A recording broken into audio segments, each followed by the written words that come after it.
Good evening. My little sister.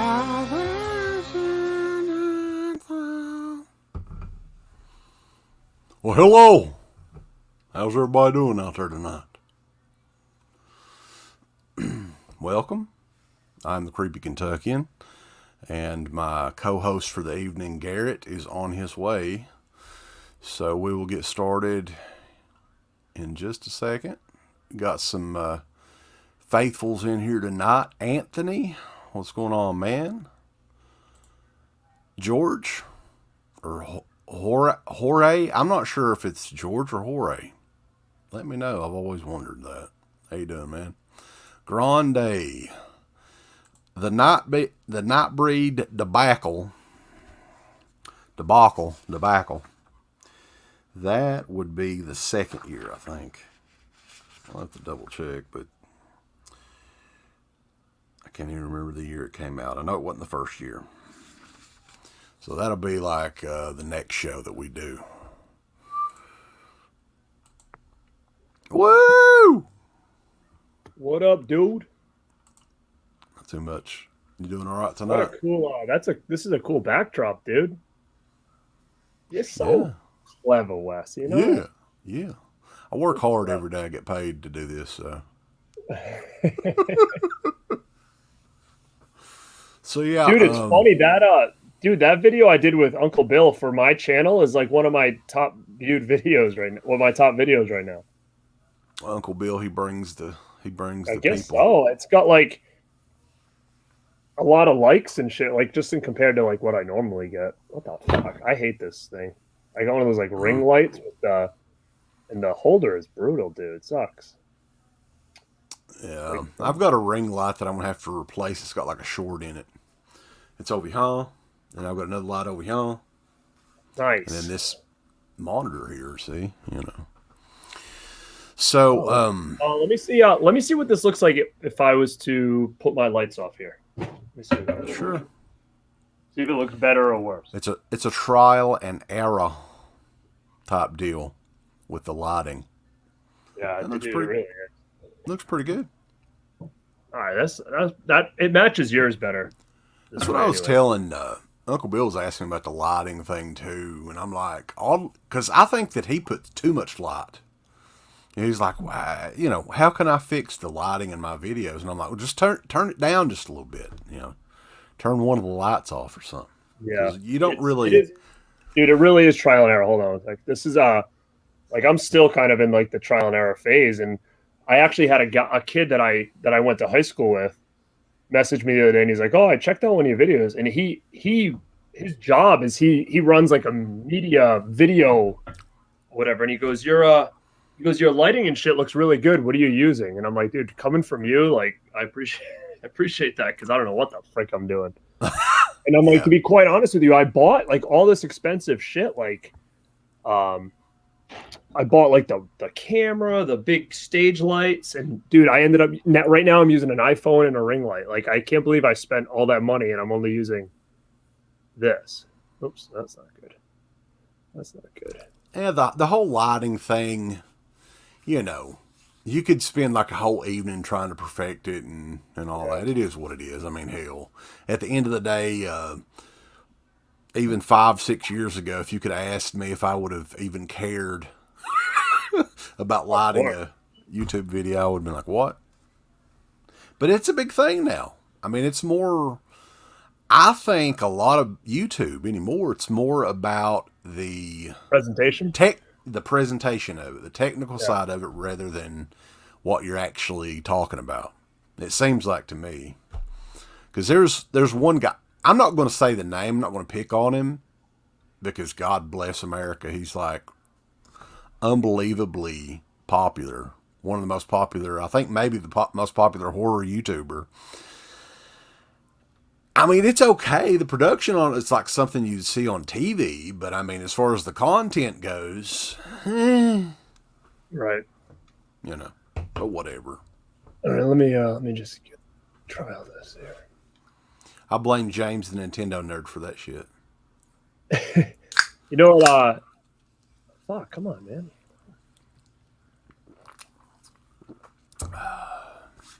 So we got a couple of, we'll go through these real quick here. John Grande was asking about the Nightbreed debacle. That would be on, I think that's the second year. So if we do a part 2 of this, we'll talk about the whole Nightbreed thing. And I do have a voicemail message from a Shout Factory representative, and we can revisit that and play that during the show and everything. It'll be fun. Yeah, I think, dude, now I fucked my lights up. I can't figure out where I am. Yeah, I think what we should do is I think that we should really go year by year, and then it'll give us shit to talk about, like, later. So, yeah, for sure. There's a lot. It started, oddly enough, I didn't even realize it was this long ago. It was almost 10 years ago. Right. That the brand, Scream Factory brand started, and we'll talk about all that here in just a little bit, but it was your idea to do this, and I think you got this from, we want to give... Yes, I'll talk about that now. Yeah. Again, I'm still messing with my stuff here. Yeah, so I actually got this, and I thought this was a great concept, I listened to Christian Hanahara's he does like a little podcast he does on YouTube, and one of the topics he did was about Scream Factory, and they kind of went through some of the years and stuff like that, and kind of what they were going through Dude, I am so aggravated with this. You look like you're in a nightclub, man. Holy crap. So they kind of went through, what they were doing at the time, and I thought that was such a cool concept, because we are very different in age than him, and we're like about 10 years older than he is, and I thought it was definitely a cool concept, but I think we could just bring a just different kind of a different era to the table, in the sense that he was probably really young, and at that point I had already been doing this for a long time, and I know you have too, and I had disposable income when this was all announced, and because I was working full time, and so I remember exactly, like, I was actually at work. Oh my God. I was actually at work when it was announced that this was, happening. And I can remember exactly like where I was. I don't know, it could have even been you, man. I don't remember, but like people were messaging me like all over the place with like the news, and they had like the lineup of like the different titles. And, I thought it changed the game for collecting for me for a while. And I think it really, for the horror genre, changed the game completely. Like, man, and we can kind of get through this, but I was so souped at that time. And I just thought that, coming at it from just a different angle of like what we were doing in the collecting world at that point, being our age and being kind of deep into it at that point, like how we could kind of bring something different to the table and kind of chat about it in from just a different light. And I thought that was kind of a cool concept. So I appreciate that, Christian, for doing that. Very creative guy, for sure. I wasn't that familiar with him until more recently. But, yeah, he's got a lot of great ideas. And I'm not sure what he does for, as a job or anything. But I'm almost positive he's a nurse, I believe. Okay. But I could be wrong. So I know he's got a pretty good gig. And I know a lot of times he'll say that he was working like overnight shifts and stuff like that. So his schedule, I think, is kind of all over the place. But he's been in the game, like, he's a lot younger than us, but at the same time, like, he's been in this from a really young age, kind of like us. Like, I started kind of collecting in high school and stuff like that big time. And I was, it was more VHS into DVD at the time. And I know he started relatively young too, but I just think, with like a 10-year gap in age, it was just a very different time when he started, because I think he actually had a little spread in some kind of like magazine, like a horror magazine back in the day, like Collector's Corner or something. It was his picture with like his little collection, and he was a young kid at the time. So he's been around. Sounds like Horror Hound, maybe. Yeah, I think it might have been magazine. Yeah, I believe it was. So he's been around the scene, for a while. Cool. So, Yeah, I mean, we're definitely going to get into it. I think, Garrett, you have pretty much all of the Scream Factory releases up to a certain, years down the road, right? And then at one point you're like, I'm just going to and like, slow down. Luckily it wasn't, now, like right now, like year one, like I was so amped up because we were getting titles and stuff that we had never even thought about, and they were getting these crazy editions and they would come with all these like cool perks and stuff like that. So for the first couple of years, man, like I grabbed everything, all the slip covers, all the posters, like I had it all. And then it just got to a point though where I would love to continue to do this year by year and kind of, I'm not going to say the downfall of it, but at the same time, for me as a collector, it kind of was like, all right, like I can't keep doing this anymore. Like it was hard to keep up, number one. And number two, some of the titles that were getting put out was something I was like, you know what, I just bought this on like Blu-ray, or this isn't really a title that I'd really want to upgrade. So things just kind of started falling off for me. So right now, like in the state of with Scream Factory is I'm still getting their stuff, but I'm a little bit more of a picky basis now, because at one time I was kind of like, I had to get everything because I was caught up at that point. So I felt like I kind of had to do it, where now I'm behind on certain things I've never bought. So I'm just a lot more picky with what I grab now. Geek Room Life, we're definitely going to talk about the slippity dippity doos, the slip covers. I was thinking about this though, right? How long ago did we give Michael Felcher the name Slippy, Slipcase? I think it was pre all this slipcase craze. Had to be. So had we have known, we would have invested in put some stock in slip covers if that was the thing. No, for sure, man. He was Slippy before Slippy was cool. Yeah, I mean, it really, really was. Like you guys had coined him that name for sure. What's up, man? Going through some of these guys, Franco Steen, old school right there for sure. Suspirian Knight. Yeah, we the Waxwork Records, Spinnature Sale. We need to talk about that real quick, and we'll get into this.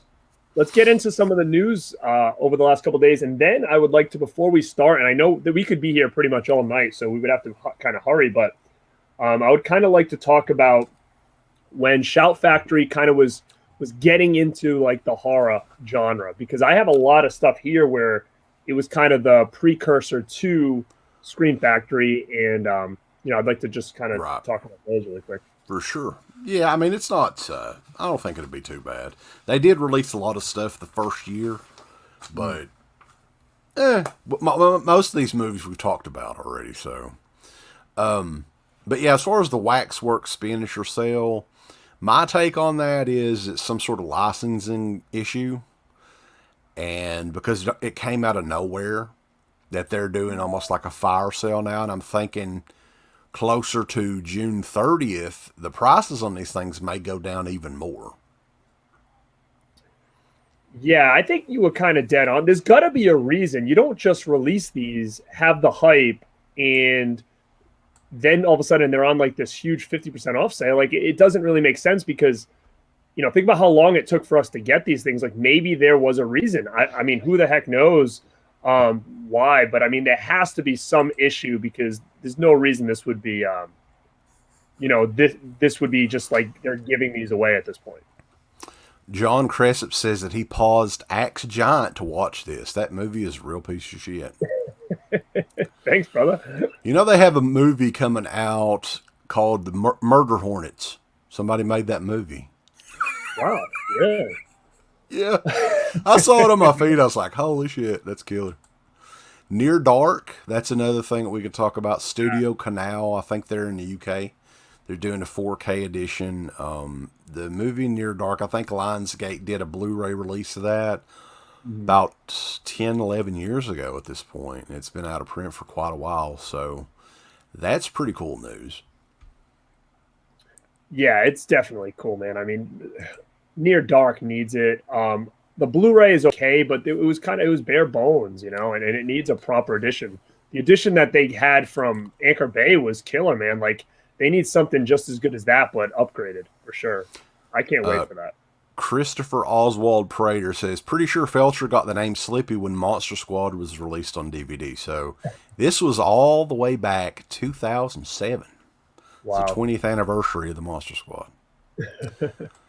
Jeremy Dickerson, thank you, sir, for the super chat.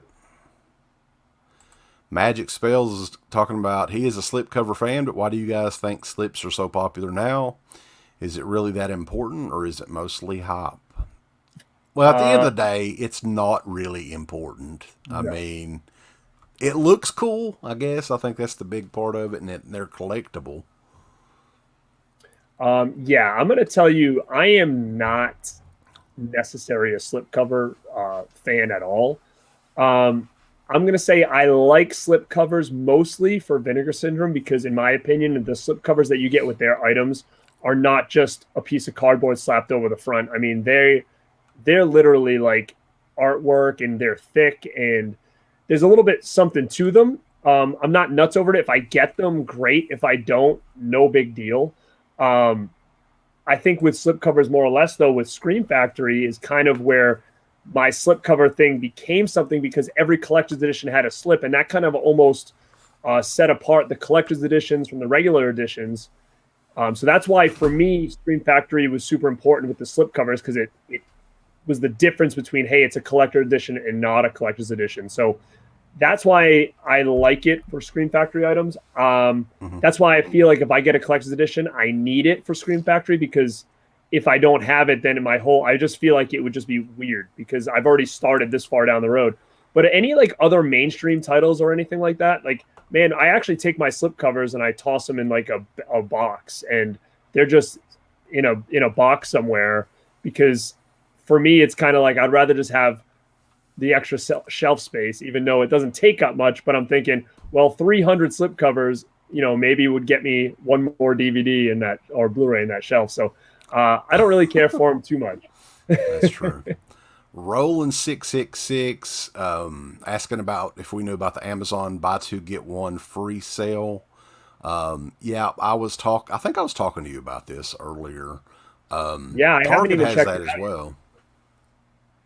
So yeah, I haven't looked at it. So it's something I need to do because I'm sure there's some things on there I want. I told you I have such an issue with Amazon. Like, I never see sales or anything like that. I don't know if I'm on the wrong thing, but like I go to click like deals and it's like 1,000 things. I can't, skim through it. So yeah, I mean, I've looked at both of them on Target and Amazon. I think Target has some more titles that Amazon doesn't. Like, they have a lot of Code Red stuff. Some of the newer re-release stuff that Code Red did. And those are like $17.99 a piece. Buy two, get one free. It's a pretty good deal there, It's about $50 or something for three. So yeah, there's definitely a couple things that if it's on sale I would take, because I got a lot of stuff on my watch list or whatever. I mean, on my saved listings or whatever. Last thing here, and then we'll get into the Shout Factory, Scream Factory goodness. Well, and people keep commenting here. We'll eventually go back to you. It's Grande's Graveyard on this one is disappointed. The Severin announcement today, it was not Fright Night 2. It was not Martin. It was not Near Dark. It was Blood for Dracula, baby, with Udo Kier. Never seen it, never heard of it personally, so I have no thoughts about it. My uncle is a huge horror fan. He's the one who got me into horror. He's big on, 70s horror, and I messaged him right away and I said, Blood for Dracula, good? ? And he wrote back and wrote garbage with exclamation points. So I said, so you're not going to get it? He wrote, hell no. So that's the only opinion I have, is from him, who pretty much knows his stuff. But from a personal standpoint, I have no idea what this is about. I haven't even had a chance to watch the trailer yet. From what I heard, it's an X-rated movie as well. So it's a 4K. They're doing like a 3-disc edition, 4K Blu-ray, and a CD soundtrack. $45 set. They've already announced the price. It's kind of what I'm thinking. They are releasing another limited edition on Saturday night. It's in the middle of the sale, and they haven't announced really anything about that other than it's a Blu-ray. And it's going to have some sort of limited edition, unpromotable slipcase. You know how Severin's done that in the past, like the Terminator 2 one, they did Jaws 4. Yeah. Or Jaws 5, sorry. So, yeah. I'm interested. I mean, there's a couple things I want so far, but, Yeah, I've been doing a little bit of research on some of the Severin titles, and I'll probably pick up a couple, but it's not going to be like the Vinegar Syndrome sale where I was, going to spend some major money, at least for me. So, I agree. All right. So, tonight, the very first year of Scream Factory, but before we get into the birth of Scream Factory, they were doing some horror stuff as Shout Factory for a few years before the title, the sister company Scream Factory, come about in 2012. So you've actually got, I think I had some DVDs of the Roger Corman, the cult classics. The Roger Corman ones is the ones that definitely kind of stood out for me. But you've got the whole collection there, so I have quite a bit. I mean, as far as it's the whole collection, I'm not sure. But what's interesting about it is a lot of these titles that are Shout Factory have been ported over to Scream Factory on Blu-ray. And what else is funny is a lot of these new ones that are coming out, like the limited edition, 1,000 a piece, they're all coming from a lot of these sets that I have here. So, I haven't really had to rush to kind of buy those. And I wasn't like, oh, I need those, because I knew what they were. And if it was something I wasn't a big fan of, I already have it here. So I wasn't going to upgrade on it. They had Twice Dead and The Evil, which I did upgrade on because I like both of those. And I had the set here. So after I upgraded to the Blu-ray, I sold this set off. But I can run through some of these really quick. And I actually found some stuff in here that I forgot about. So the first one that I found was Kingdom of Spiders, William Shatner. Remember this one? Right. I believe that's one that we had actually reviewed back in the day, if I'm not mistaken. You did? Yeah. So as I kind of go through these, keep your eyes out, because if these haven't been released on Blu-ray from Scream Factory, to me, it's like, you know what? They probably have it in their catalog, and you might see some of these titles come through. It's funny because I don't even know if I've ever watched this, but Cannibal Girls, I'm not sure if I ever watched it. This is now we're going to start. Oh, well, before I start into the Roger Corman stuff, because that's what most of it is I actually found this. It's called TV Terrors, and it has Are You in the House Alone and the Initiation of Sarah, which, am I wrong, or are these on the Vinegar Syndrome TV set? Are You in the House Alone? I think that one may be. I'm not 100% on that. Yeah, I'm not sure either. I don't have that set yet, so I wasn't able to compare it, but it just rang a bell. The next one is, I guess, some Roger Corman stuff. Sweet Kill. If anybody knows any of these, let me know what you think on them. This is a pretty cool one. If I'm not mistaken, didn't they have some of the Corman stuff on Blu-ray as well? They did, yeah, and I have some of those as well, but I'm not sure that these were... The ones I'm showing now, I think, were just DVD, and then I'll show the ones that kind of started going to Blu-ray. But some of these could have a Blu, for all I know. I'm not sure. Yeah, there's so many. I mean... This is a pretty cool one, Suburbia. The Roger Corman films. I don't know if that one hit Blu or not. Here's some other ones. I think this might add a Blu-ray. Galaxy of Terror. That one did, I'm pretty sure. Yeah. Not From This Earth. I've got that one as well. That one's fun. That was kind of a cheesy. Here's a real cool one if anybody hasn't watched it. Street Walking. Ooh. I like that hairstyle there. I like it. Very 80s. Here's where they start getting into those like packs. Like this is like the Deathstalker pack. So these are like Barbarian Queen and stuff like that. I know, remember they just tried to get the limited edition with that one. Right. This is pretty cool. One I did not pick up. They did a limited edition Blu-ray. Scream Factory did was Time Walker, and I recommend that if anybody hasn't seen it. That's a real cool movie. Time Walker. I think you can see it on Tubi now, but it's an awesome movie, and I kind of regret not jumping on that when they did the limited edition Blu-ray from Scream Factory. And another one is Grotesque with Linda Blair, which I'm not sure if that's had a Blu-ray release at all. Death Sport and Battle Truck. It's not even open, so I've never seen them. Man, Battle Truck could be a classic. This is a cool one. Streets and Lady in Red. This is Angel in Red, sorry. This is a cool one. Here's some of those like deep sea sci-fi movies. Up from the Depths and Demon in Paradise. The Barbarians. That Roger Corman is still around. Hearing an echo for some reason. You're hearing an echo here? Echo! Yeah. You still can hear it? How about now? Hello. We're good. Are you getting an echo now or no? I'm good. I can't hear the echo now. What? I'm hearing it. Can you hear it? Is there an echo? Testing. A little bit, but not too bad. Did your earbuds die out on you or something? Have you been hearing it the whole time, bro?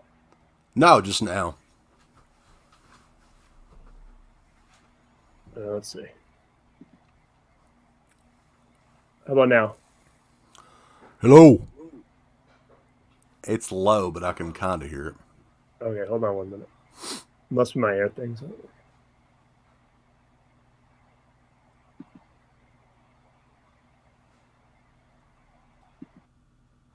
Tell me if this works. Hello. How about now? It's good. It's good, I believe. We Better? got it. Yeah, I can't hear it. I don't know if anybody else can, but I'm good. No echo? No echo. All right. Sorry, guys, if that was the case. All right. This one is Cyclone, Alienator, Eye of the Tiger, Exterminator 2. So, again, these could be ones that make their way over to Blu-ray. Here's another pretty cool horror one. Didn't Synapse do Exterminator 2 on Blu-ray? Could have, yeah. I think so, yeah. It's probably it's definitely after that. That was what, like 2010, 2009, 2010. A lot of those Corman ones. Dungeon Master, Cellar Dweller, Contamination, Catacombs.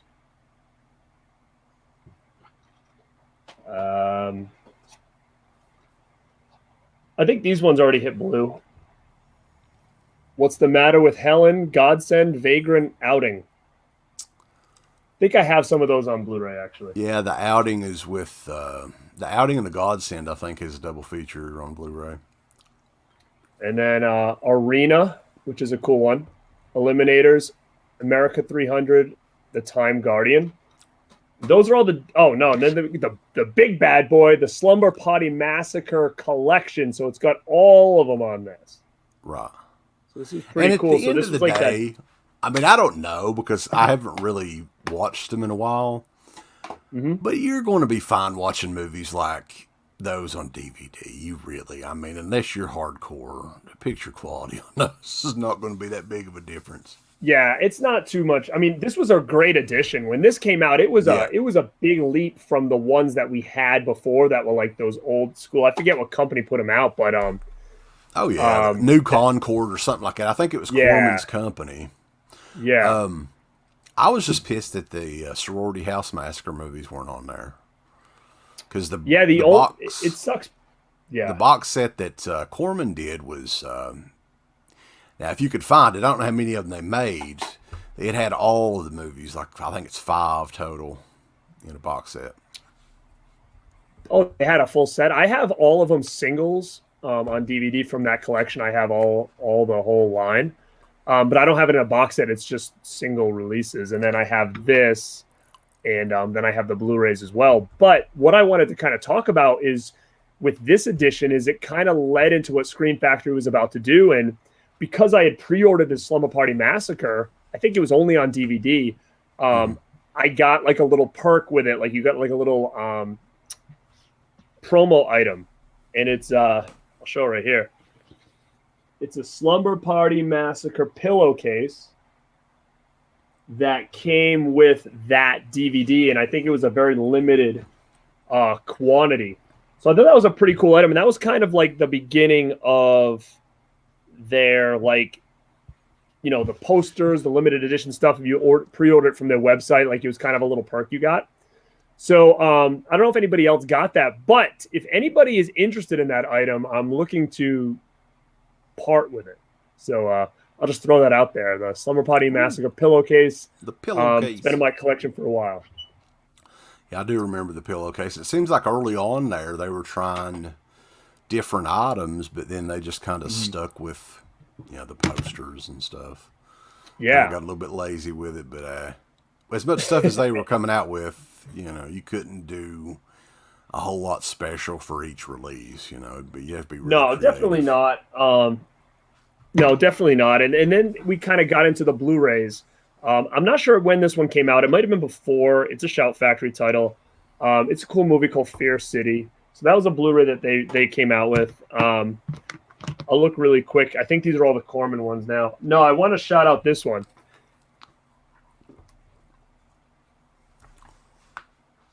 Race with the Devil. Dude, Race with the Devil is so damn good.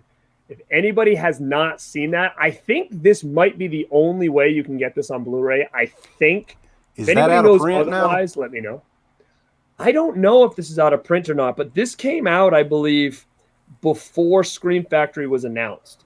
And I remember jumping on this because I was such a Race of the Devil fan that when I saw the Blu-ray coming out, I was like, oh, I've got to get that. And I think that was pre-Scream Factory. So if anybody knows if that's either out of print or if there's another way to get that, I highly recommend Race with the Devil. It's really, really good movie for sure. Yeah, I would imagine if they still had the rights to that, they would want to do like a collector's edition at this point. Yeah, for sure. It's really cool. It's a good one. Someone said, I think Greg said that it's not out of print. He recently bought it in April. Okay, so I may need to pick that up. That's one that I've held off on for a while. I'll look on Amazon and see if they may have it on sale or something. A couple good ones I want to just bring up really quick, which is the Corman collection, that are the Blu-rays. I mean, again, I'll run through these quick. Battle Beyond the Stars. I think, is that the one they're doing a new edition of? I don't know. Star Crash. It's some of these like sci-fi ones. Battle Beyond the Stars, I think, had not Henry Thomas, the guy that played John Boy Walton in it. It was like a Star Wars rip-off kind of. It's a lot of fun, actually. Is that the movie that they're re-releasing with the figure? Is that? I'm not sure. I don't know if they're re-releasing that or not. I haven't heard anything. There's something coming out, one of those kind of Star Wars rip-off movies that you're getting a NECA figure with. Bill and I were talking about it the other night. And then Forbidden World was another one. But the two that I really like out of this set was Piranha from this Corman set that came out right before they announced Scream Factory. And, well, it's not Monster, but we all know it as Humanoids from the Deep, which is a real good movie if you guys haven't seen that one. Now, did they, I can't remember, did they do the reversible cover arts back then on the Blu-rays? Okay. Yeah, so I was wondering when that started. Yeah, so that's when they started doing it, was on the Blu-rays with this Corman collection. I don't know if they all do, but I know like Piranha does, and I know that Humanoids from the Deep does. Let me check and see if Forbidden World. Yeah, actually, Forbidden World is the other name for it is Mutant, which is actually, I think, more of a common name for that title than Forbidden World is. But yeah, they look like they all have the reversible art for sure. Yeah, that's something that a lot of other companies kind of adopted as well. I think I'm pretty sure Scream Factory, Shout Factory were the first ones that started doing that. Yeah, I think they were as well, and like you said, that's kind of it was kind of a game changer because a lot of companies are doing that now, and I think they were the ones that really initiated that reversible cover art, which I think is cool. Right.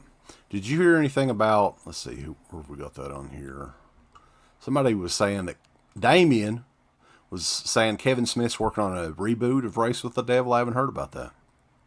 That's pretty cool. I mean, I think it's definitely something that could be, or they could reboot for sure. I think the qualities in it are there. For sure. It Yeah, is the you only could way. easily do that. Dirty Mary, Crazy Larry. Yeah, I've heard a lot. I think that's one of Tarantino's favorite movies, if I'm not mistaken. Yeah, you know what? I really, Peter Fonda, I don't recall it too much. To be honest, I have no recollection of it, so it might be definitely worth to check out again. The Franco Steen says, yeah, they are releasing the Battle Beyond the Stars with Steelbook, and it has a Sybil Danning figure. That'll be a collectibles hell because Sybil Danning's got like a cult following for sure still to this day. It's kind of weird. Somebody mentioned, I think that Sybil Danning figure sold out. So that was the only NECA one from Scream Factory that I didn't buy, and I think it might be gone already. Oh, really? Okay. Well, like I said, Sybil Danning, man, like, it was one of those Fright Night Film Fest years ago. We were sitting like right across from her, across the room a little bit. She had, I mean, it was a line the entire weekend, and it was like, she's just got, I don't know, it's like a cult. The cult of Sybil Danning. It's so weird. Because she's like a granny now. I mean, she's got to be what? Yeah. At this point, she's got to be in her mid-70s, I would say. Gotta be.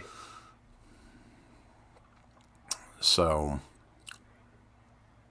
is that all of the Shout Factory ones that you got out? Yeah, that's all like the pre-Scream Factory stuff that I have. There could be more, but those are the ones that I have where it was kind of like they started on the DVDs. I think once that Slumber Party Massacre hit, it went to the Blu-rays, and then a Scream Factory was announced very quickly after. Greg says that Sybil Danning's going to be at Chiller Theater in October. You go to Chiller sometimes, don't you? Yeah, I'll probably hit Chiller up this year. Yeah, I'm planning on going to Monster Mania in New Jersey, I think in August, and I plan on going to Chiller in October. Reformed Schoolgirls, freaking awesome. Coming. I think, who is it? It's another one overseas that's doing Reformed Schoolgirls, right? Mm-hmm. So, yeah, that one's a lot of fun as well. So, let's get into Scream Factory. So, I don't remember which convention this was, but the first time I ever heard about Scream Factory was from Michael Felcher, believe it or not. It was one of the times that he actually told us something that not everybody knew, right? Yeah. We were at a convention, and he was like, I don't know the dates when Universal did the Halloween 2 and Halloween 3 Blu-rays, but it was within the same year or so. And he was like, Shout Factory is actually working on a sub-label, and their first releases are going to be, Halloween 2, Halloween 3, and then he mentioned all these other movies. And at that point, it was, I think, he mentioned all the way up to The Burning. So that was like 6 months worth of titles. Mm-hmm. And we were just floored. Like, I was like, really? Yeah. So, yeah, I mean, we were hyped up for this. And I think you're the same way. You were talking about that earlier when these announcements started coming out. I think, they announced, what was it, at least 6 titles. I think they come out. Yeah. I was kind of looking back on my timelines to try to see if I could pull the initial announcements. Like, because I remember there was like I believe they might have showed like 6 movies or something, and those were like the big hitters. And I can remember just being like, oh my God, I can't believe this is so good. And I just didn't know what those initial few that they announced were that really got people hyped. I know obviously it was the both Halloweens. I don't remember if there was more besides those, but I know those were their first 2 big pre-orders that went up.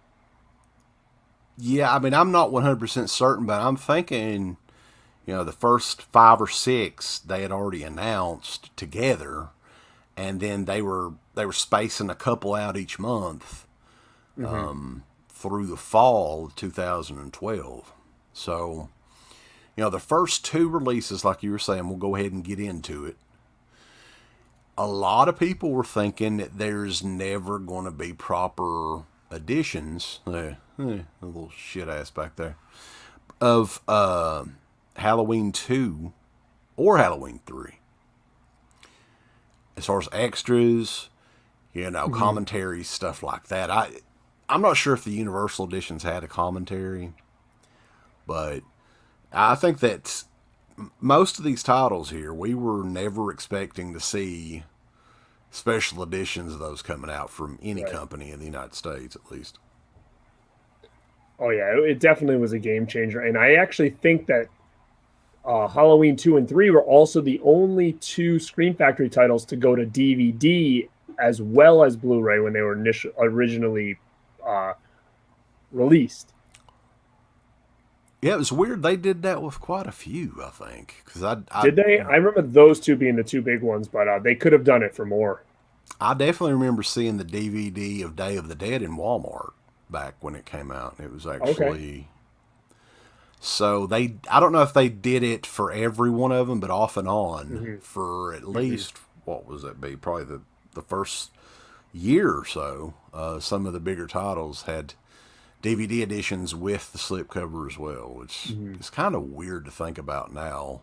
I'm wondering if the value on those are up there with, some of the slipcovers that are the Blu-ray slipcovers that are out of print. Yeah, I mean, it is interesting to know because things that become valuable are things that there's limited, right? So you're thinking they probably produced a lot, but at the same time, there's probably only a handful. You would think when Blu-ray and DVD were released at that point in time, was a lot of people still only on the DVD train? Have they not upgraded yet? Or, did most people buy the Blu-ray? Which I would think most bought the Blue, you would think. I would think so. I mean, right now, we're at 2012. Blu-ray had been out for a good, 5 years at this point, close to it. So... I don't know. I guess so, yeah. Yeah, I think 2006, 2007 was when Blu-ray first came out. Now, it didn't hit that, strong until probably 2009, 2010. Right. But by 2012, you would think that most hardcore movie fans are going to have a Blu-ray player, at least a PlayStation 3 or something like that, that would play Blu-rays. But who knows? I mean, Severin Film still to this day has DVD releases, single DVD releases. It boggles my mind. Yeah, I don't know. Yeah. Because you got to be a hardcore movie fan to like some of the stuff that they come out with. Yeah, and what I've kind of come to learn a little bit is, and especially with the older titles, is a lot of times the transfer from DVD to Blu-ray is very different. But I'm finding that Blu-ray to 4K is not as much of a, I think it might be, I don't have enough 4K to really compare it to, but to me, it's not as much of a jump. So I'm at a point now where not only just for space purposes, but I've upgraded stuff so many times, I would be more apt to upgrade a DVD to a Blu-ray or a DVD to a 4K than I would a Blu-ray to a 4K. So I'm getting a little bit more picky with the 4Ks I'm getting. Based on, it has to be a real special edition. Like we talked about Scream earlier today, and I like Scream.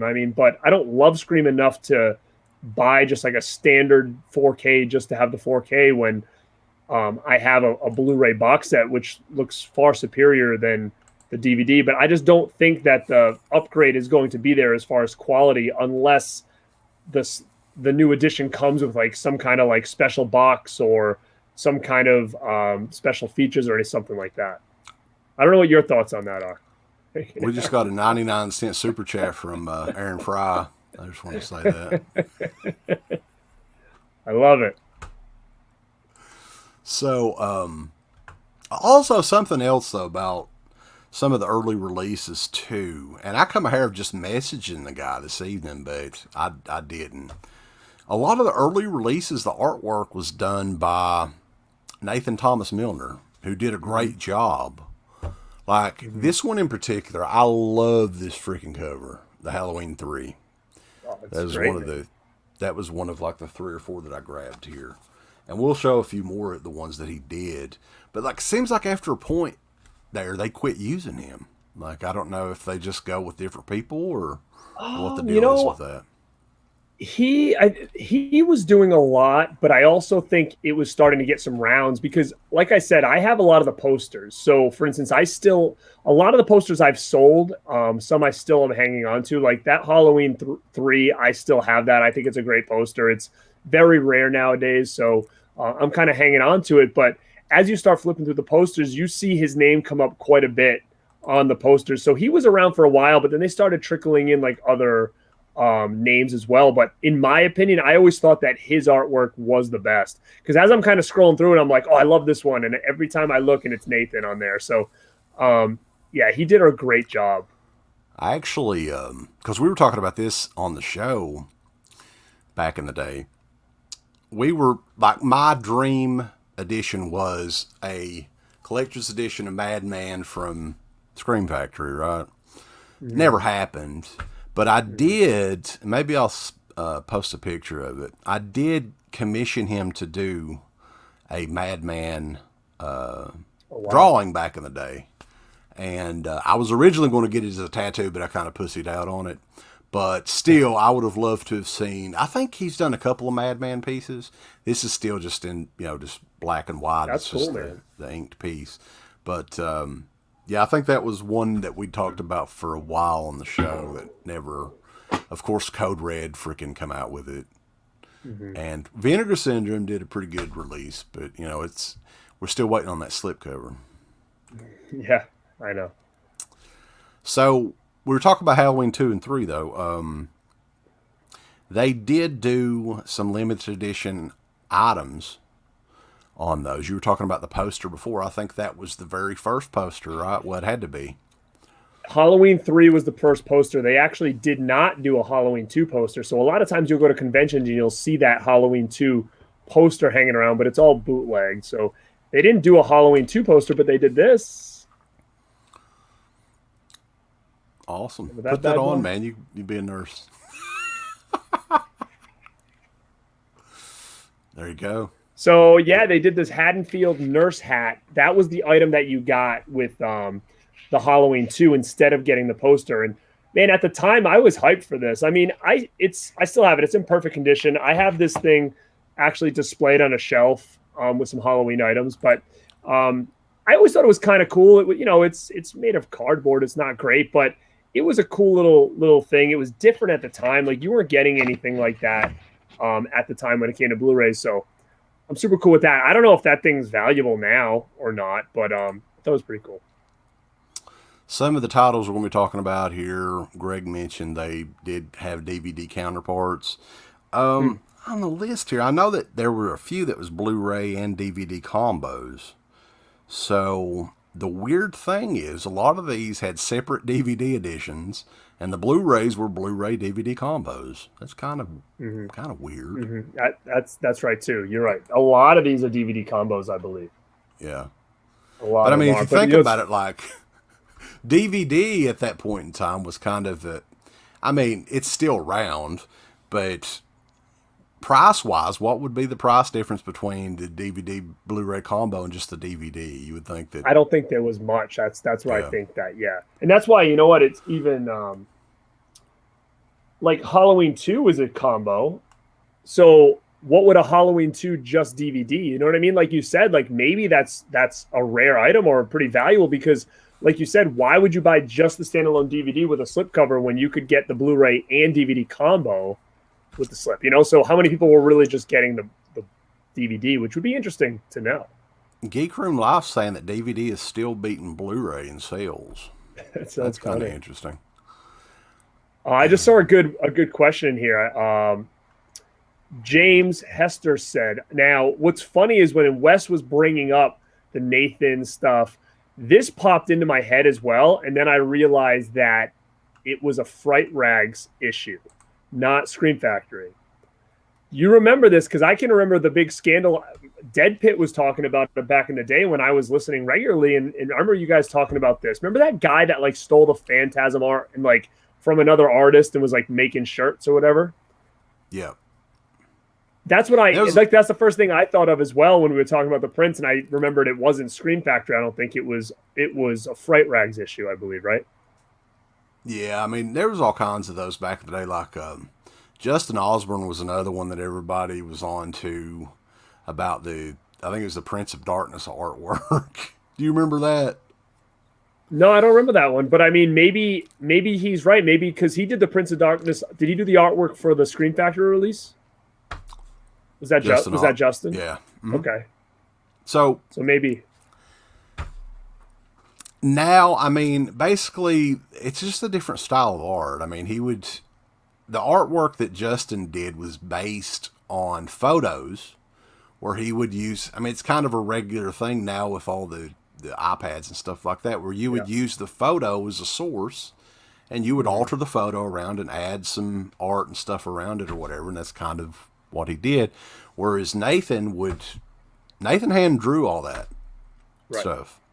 So, and then like, I think he would go back and color it like on a computer or something like that. I think that's what he did. Mm-hmm. So, yeah, I mean, that was a big thing back around that time frame. I'm not really sure, but I just know after a certain point in time, Scream Factory completely stopped using Nathan Milner. And I don't know if too many people that's using him. I think Scream Team Releasing used him for the 1031 movies, and that was a few years ago. I don't know what I know he does commissions and stuff. Mm-hmm. So if anybody needs any artwork done, yeah, that is interesting because that was a great gig he had with them. So, yeah. So moving on, and people still hit us up with, I'm trying to go through these as well. The Halloween 2, Halloween 3 came out September the 18th, the next month. And see, this is what I liked back in the day. Yeah, there you go. Great artwork on both of those. Oh, yeah. Nathan Milner did both of those. So, October the 16th, the Funhouse, the Tobe Hooper movie. You got that handy there? What a great movie, man. And I still kept this poster, too, because I'm just a huge fan of this movie. And if anybody hasn't seen it out there, this is to me, it's a classic. Like, I even had like an Arrow Overseas Arrow one when that first came out that I ended up selling after I got this one. But it's such a good movie, man. It's the tone and the atmosphere is great. Yeah, and just the setting too, like the Funhouse setting and the tone and all that. It's been a while since I've seen that movie, but it is a great movie. And we've always talked like Tobe Hooper, is kind of a one-trick pony is what a lot of people says. But if you really look at a lot of the movies that he did, Texas Chainsaw Massacre may very well be the best horror movie of all time. So he would be famous just for that movie. And I think the problem is you can't really compare anything to that film. So anything that he would have done post Chainsaw is not going to measure think about up. His library, though. He's got some good stuff in there. I mean, for sure. So I mean, even things like, I was always a big fan of Eaten Alive. Like, I always thought that was a pretty cool movie. Salem's Lot, Yep. And Funhouse, Texas Chainsaw 2 was a different sort of Texas Chainsaw movie. Which I just found out some... I don't know if you watched... Yeah, you did. You watched the live video with me and Uncle Bill when we talked about Nubbins. Which I had no idea about until that. I think I knew about that, but I just didn't. I haven't thought about that in years. So it was kind of a refresher. Man. Yeah. Yeah, it was super weird. Like, I mean, it would have been nicer. I think it would have made it a little cooler if they would have talked about it a little bit more. Jennifer Crow's asking about The Conjuring 3. Quick thoughts on it? I haven't seen it yet. Oh, you didn't watch it? Okay. Mm-hmm. That's all I'll say. No. I haven't seen it. It's like the other aside from Conjuring 1, which is great. The Conjuring 2, I watched one time. I'll never watch it again. There was nothing really. Conjuring 3 is the same way. There's one thing in The Conjuring 3 that I really liked, and I'm not going to tell you exactly what it is, but it's within the first 15 minutes of the movie. Since you haven't seen it, you'll probably eventually check it out. Yeah, I'm going to see it. you know, that whole universe to me has I don't know. I need to revisit the whole thing. I liked Conjuring 1. I thought Conjuring 2 was good. I have all the Annabelles, but I watch bits and pieces of them. The Nun I thought was terrible. I didn't even realize that La Lenorna was part of this whole universe, which did that thing even get to theaters? I had never even heard of it. So I haven't seen that either. So, I mean, I'd be interested to go back and kind of watch everything. And someone just posted like a timeline, like how you should watch the movies based on the timeline of the films, I guess. That's reminding me too much of those Marvel, or like the cinematic. Yeah, I think that's exactly what they're going with. Yeah. Yeah. Roland 666, I think he's talking about the differences between the Scream Factory DVD and Blu-ray. He said it was just a $5 difference in most cases. So, anyway, though, the Funhouse, another great addition. Nathan Milner did the artwork on that one as well. And then the same day, Terror Train, the Jamie Lee Curtis movie. I think he did the artwork on that one too. Wasn't that a Nathan Milner artwork? Yes, it was. Okay. So yeah, and then this one went out of print as well. Yeah, I think somebody else come out with that one, didn't they? Yeah, I believe so too. But yeah, Terror Train's it's okay. Yeah, you know, it's not one that I watch. Yeah, it's not one of my favorites, to be honest.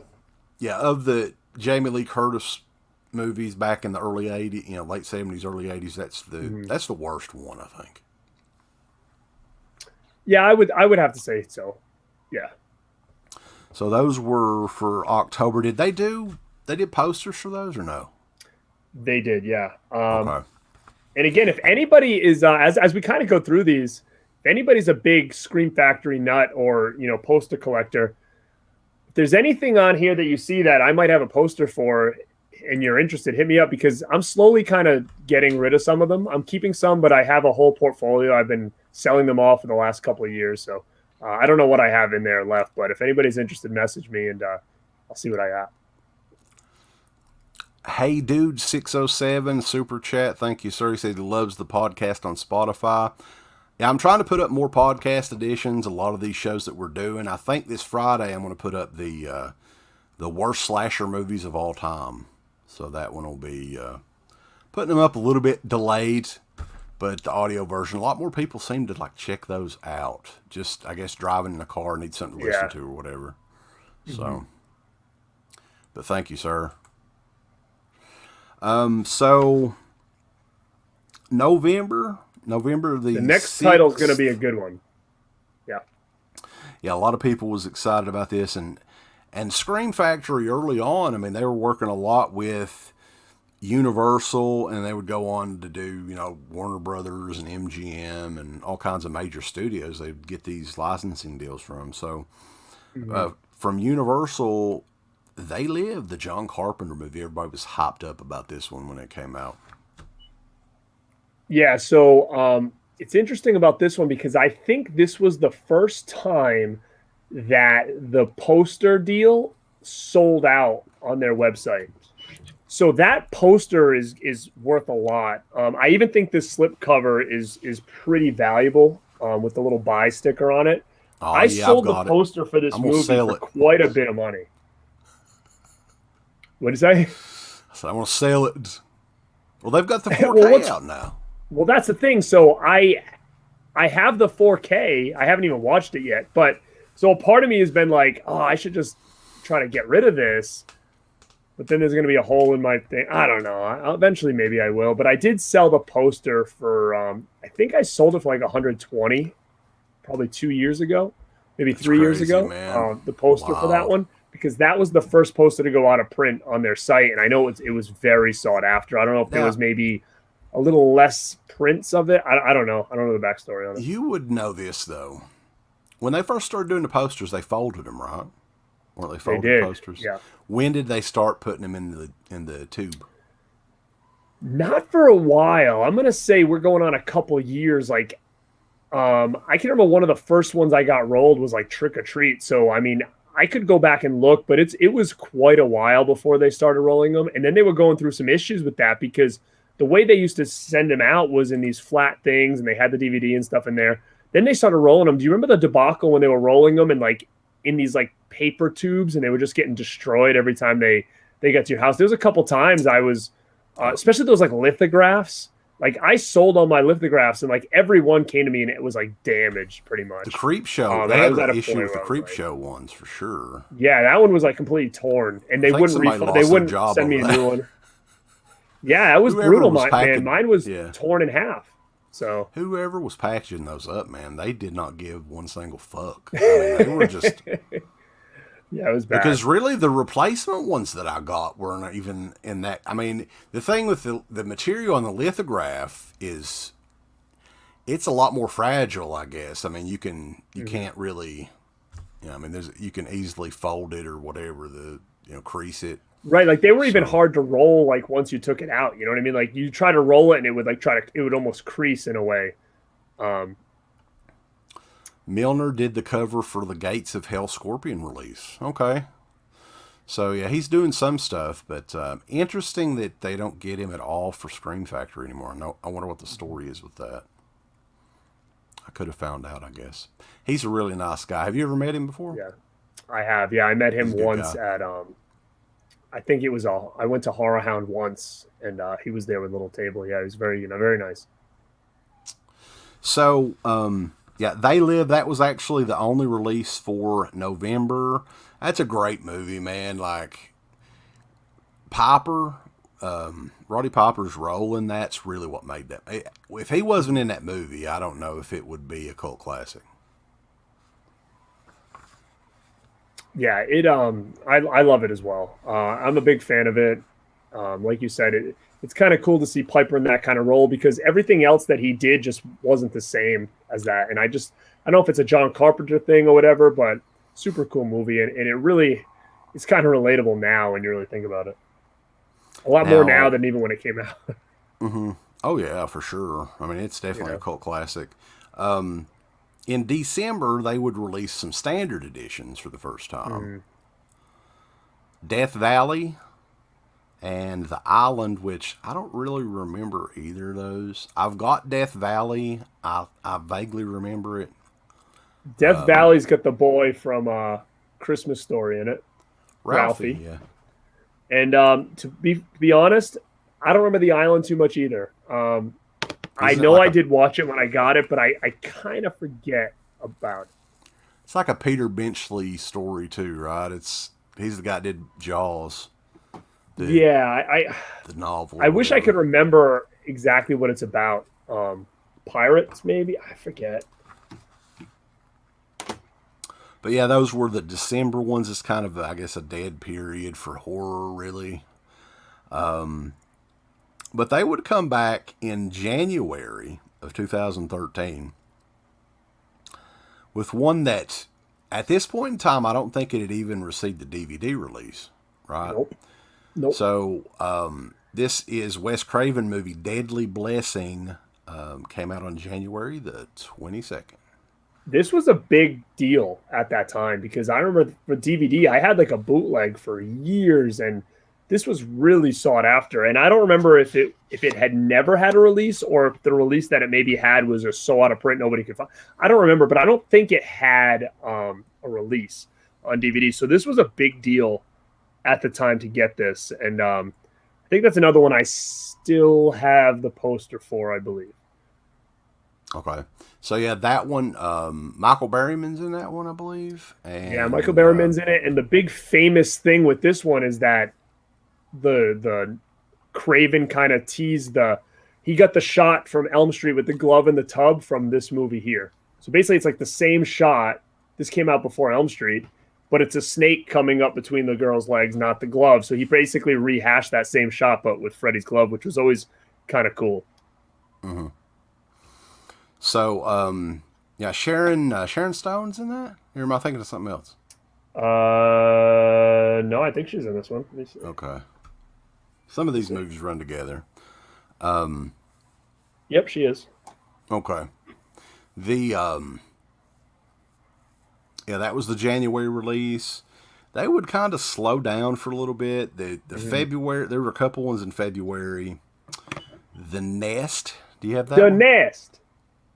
I don't think I've ever seen that one. I never did buy The it. Nest. So. Oh, it's like bug movie. I mean, I had the DVD as well. It came out from that Corman label, so it's not one I remember a lot about. But yeah, The Nest. The Nest, baby. Let's go to the Eagle's Nest, if you will, Daddy Tully. Let's see here. Prison. Rennie Harlan. I have seen that movie one time, and one time was enough for me. Yeah, I wasn't a big fan of this artwork. Really, it was kind of weird. Yeah, who did the artwork on that? That one. I don't think it was Nathan. I don't think it was Nathan. I can't see. Can't see. Yeah, the dude on the front there is really particularly bad. Who is that? I don't know who that is in the movie. I can't even tell. Dude, you know what's funny is I really don't remember this movie much at all. I just remember it being terrible. Like I couldn't hardly. Well, look at this. It's actually a pretty cool cover. I don't know that's a cool cover.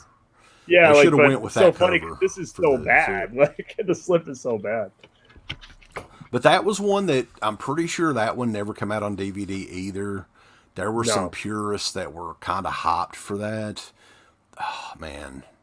I mean, especially because it got a collector's edition as well, which for a movie that I wasn't really familiar with at the time, for that to get a collector's edition, I was pretty excited because I'm like, oh, wow, this must be awesome because I was really unaware of this movie at that time. And even still, like, I think I've watched it once and I still have a tough time remembering it at all. For some reason, I feel like it kind of had like a good soundtrack, but I could be wrong. Definitely one I want to revisit now that we're talking about it.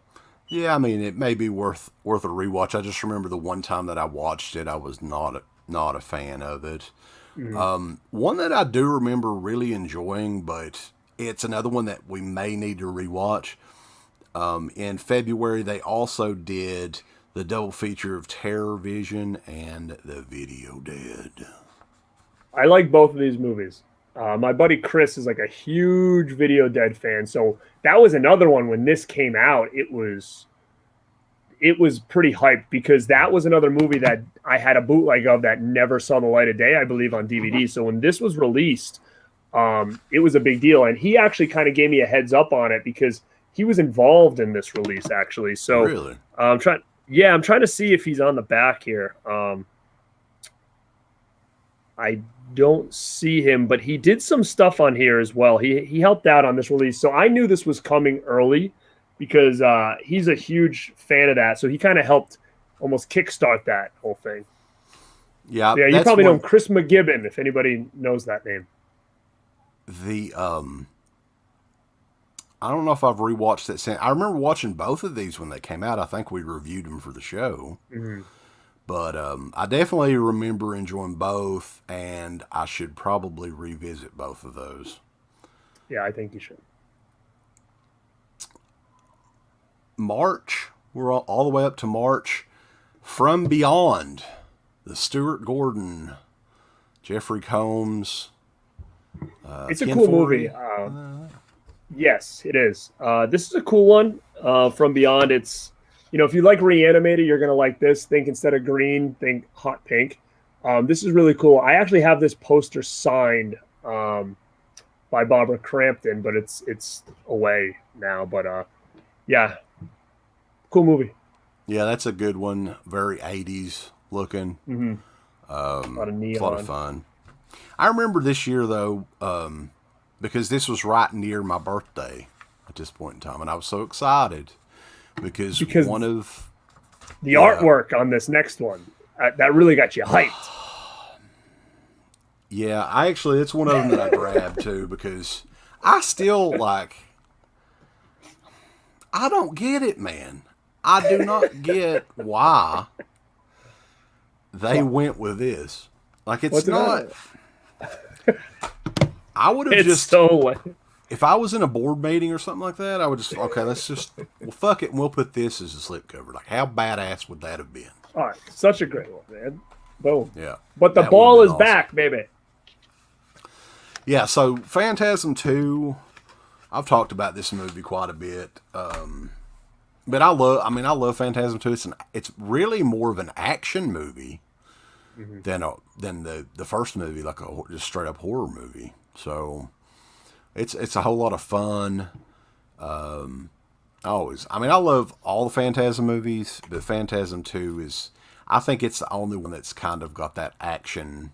It's just kind of nonstop craziness. It's a great one, yeah. Definitely cool. That was one that everybody was clamoring for at the time because I think that was the only one that. Oh no! Maybe it got released. Did it have? Did it get? Yeah, it did get released on DVD, but it was like a different company or something that like put it out, right? It was Universal did like a bare bones release. Not long before this came out. I think it may have been a year or two before. Right. And then they did. I think it was in like a 4-pack as well that had like a bunch of random stuff in it. Had sis in it. Yeah, I definitely remember sis was in it. We'll talk about that another year, but that's a good one if you haven't checked it out.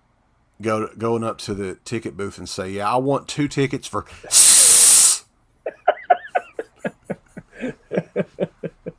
What a fucking terrible name! It really is. It really is terrible. How would they do like the promotion for that, like the trailer guy voice? What you have always feared has now become a reality. In theaters now. My 2-year-old son does that to me. He goes, so instead of him thinking he makes a snake noise, I'm wondering if he wants to just watch that movie. That's what he's trying to tell me. Yeah. He'll say, "Oh, Aaron Fry chiming in." Surprise, surprise! Like, Scream Factory wouldn't. Imagine all of a sudden you get home like, "Oh, what did you go watch today?"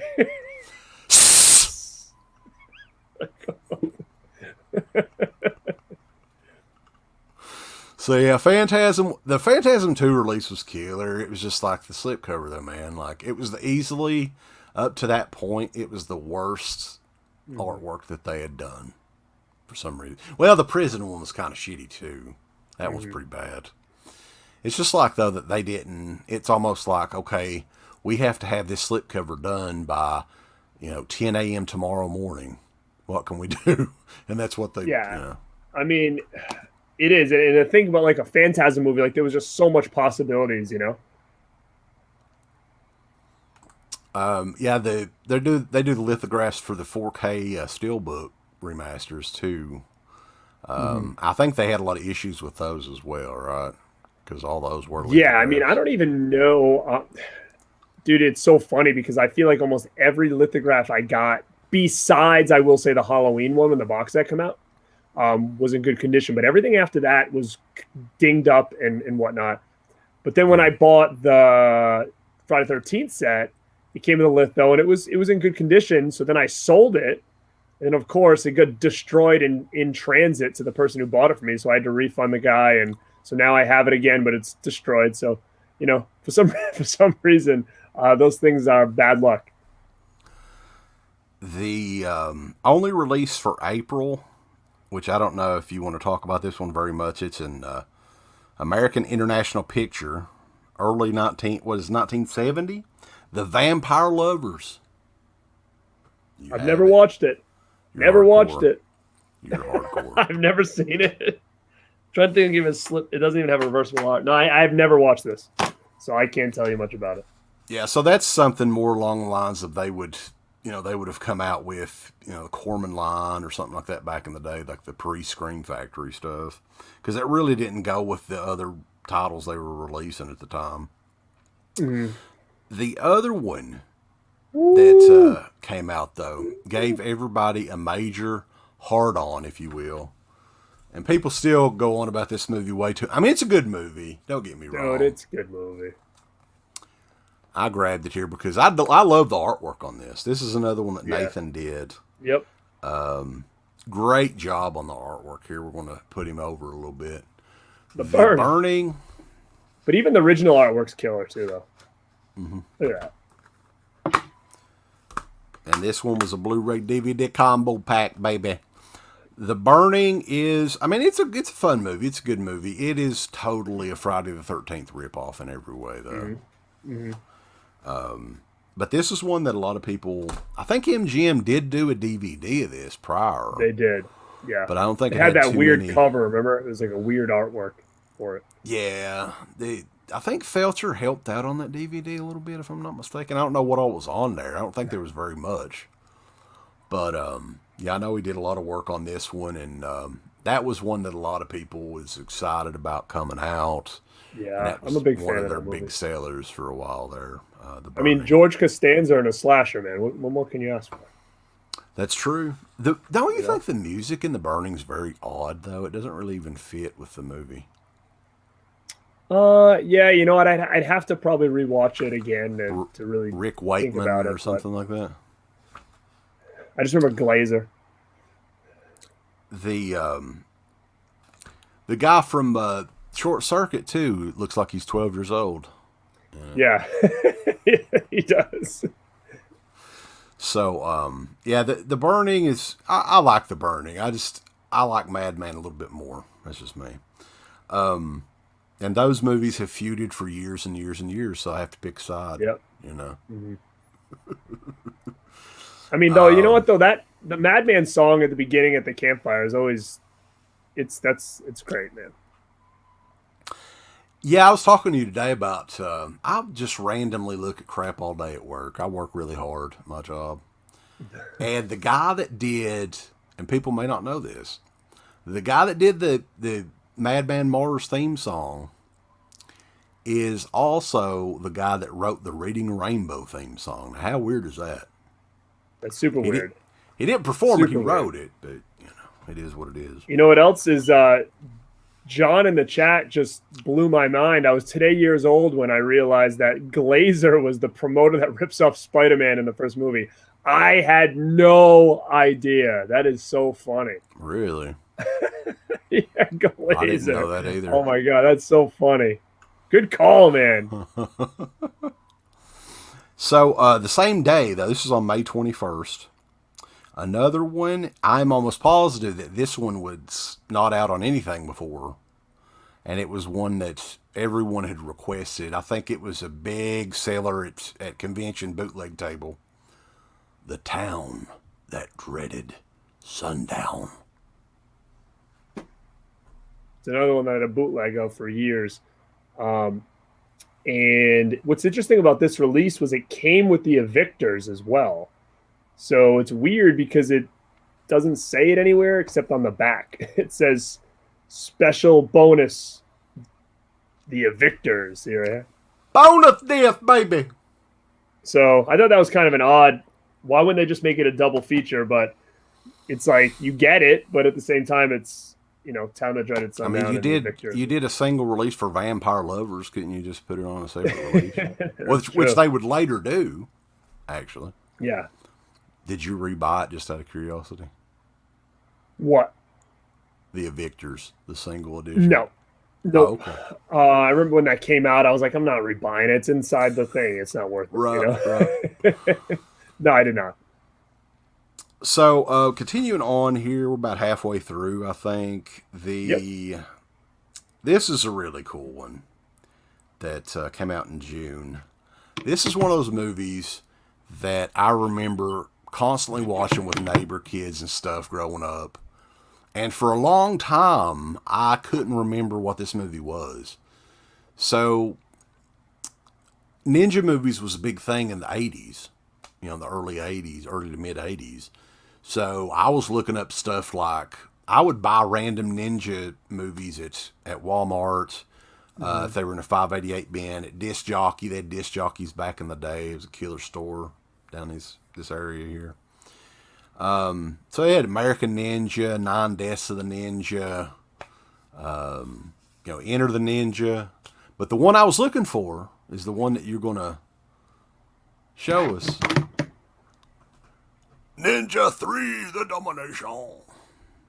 Yep, I had never seen this up until when I bought this. I had never seen it in my life, and I was big into ninja movies growing up as well, and for some reason I had never seen this one. But I loved it. I thought it was a great movie. It has Lucinda Dickey. A lot of fun, yeah, from the Breaking movies. Oh, man, she's great, man. That would be somebody I'd love to meet at a convention. I think she's a little bit too rich to do conventions. I think she's married to like. I think so too. She's married to like somebody that is a producer on American Idol or something like that, if I'm not mistaken. Oh, really? So, yeah, this one is kind of like, it's a ninja movie. It's kind of a horror movie. It's a possession movie. But I gotta say, the first 15, 20 minutes of this movie is probably the best ninja action that's ever been put to film. It's just amazing. And the ninja in it, Shokazugi, was also, it's a kind of a trilogy. Enter the Ninja, Revenge of the Ninja, and then Ninja 3, The Domination. But he did a ton of ninja movies. And was actually up until, was it Ninja Assassin that came out probably 8 or 9 years ago? He was in that as well. He had like a smaller role in that. But he'd done ninja movies for years and years and years. It's kind of his thing. Yeah, and I think Kino released the other ninja ones on Blu-ray, I believe, as well. Oh, really? Okay. Yeah, Revenge of the Ninja is really good too. Yeah, no, this was cool. And I know we'll probably talk about it more as we kind of move on through years. But I was very confused about the whole re-release with this. I didn't get it. Yeah. I kept this one, but I was like, why are they re-releasing this with but I'm not sure either. I mean, it doesn't really, because like I said, I mean, that was not a collector's edition, right? No. But who cares? Just fucking like, I mean, it's not like, do people care? Did the collector's edition have a slipcover? Is that what the big deal was? They wanted to. Yeah, so the collector's edition had a slip. So this one doesn't. So they came out with a new one with like new artwork and with a slipcover. And I assume it has probably special features that this one didn't have. But at the same time, it's like, why? Like, it was kind of unnecessary, I guess, to re-release a title that was released like a year ago, but now on like a collector's edition. I don't know. It was weird. Yeah, I don't really get that either, but there's probably some sort of financial reason they did it. Look at Scott Wrestling's comment. Wicked coincidence. She's actually married to the owner of the company I work for, Craig Pilligan. So you need to get in contact with Craig and see if you can't hook us up. We'll get Lucinda Dickey on for a live stream. That'll happen. Oh man, imagine. I saw her in something not too long ago. She looks really, really good for her age, or up to that point at least. Because she's got to be close to, 60 years old at this point, you would think? I mean, probably, because you figure in the 80s she must have been in her 20s, so yeah. Yeah, she's didn't do a whole lot, really, in movies, but a lot of, cult movies and stuff, those breaking movies. What else did she do? Like, I know she did the breaking movies in Ninja 3, but those are the only two that are in cheerleader camp. She was in cheerleader camp. Oh, was she? That's one that we need to get.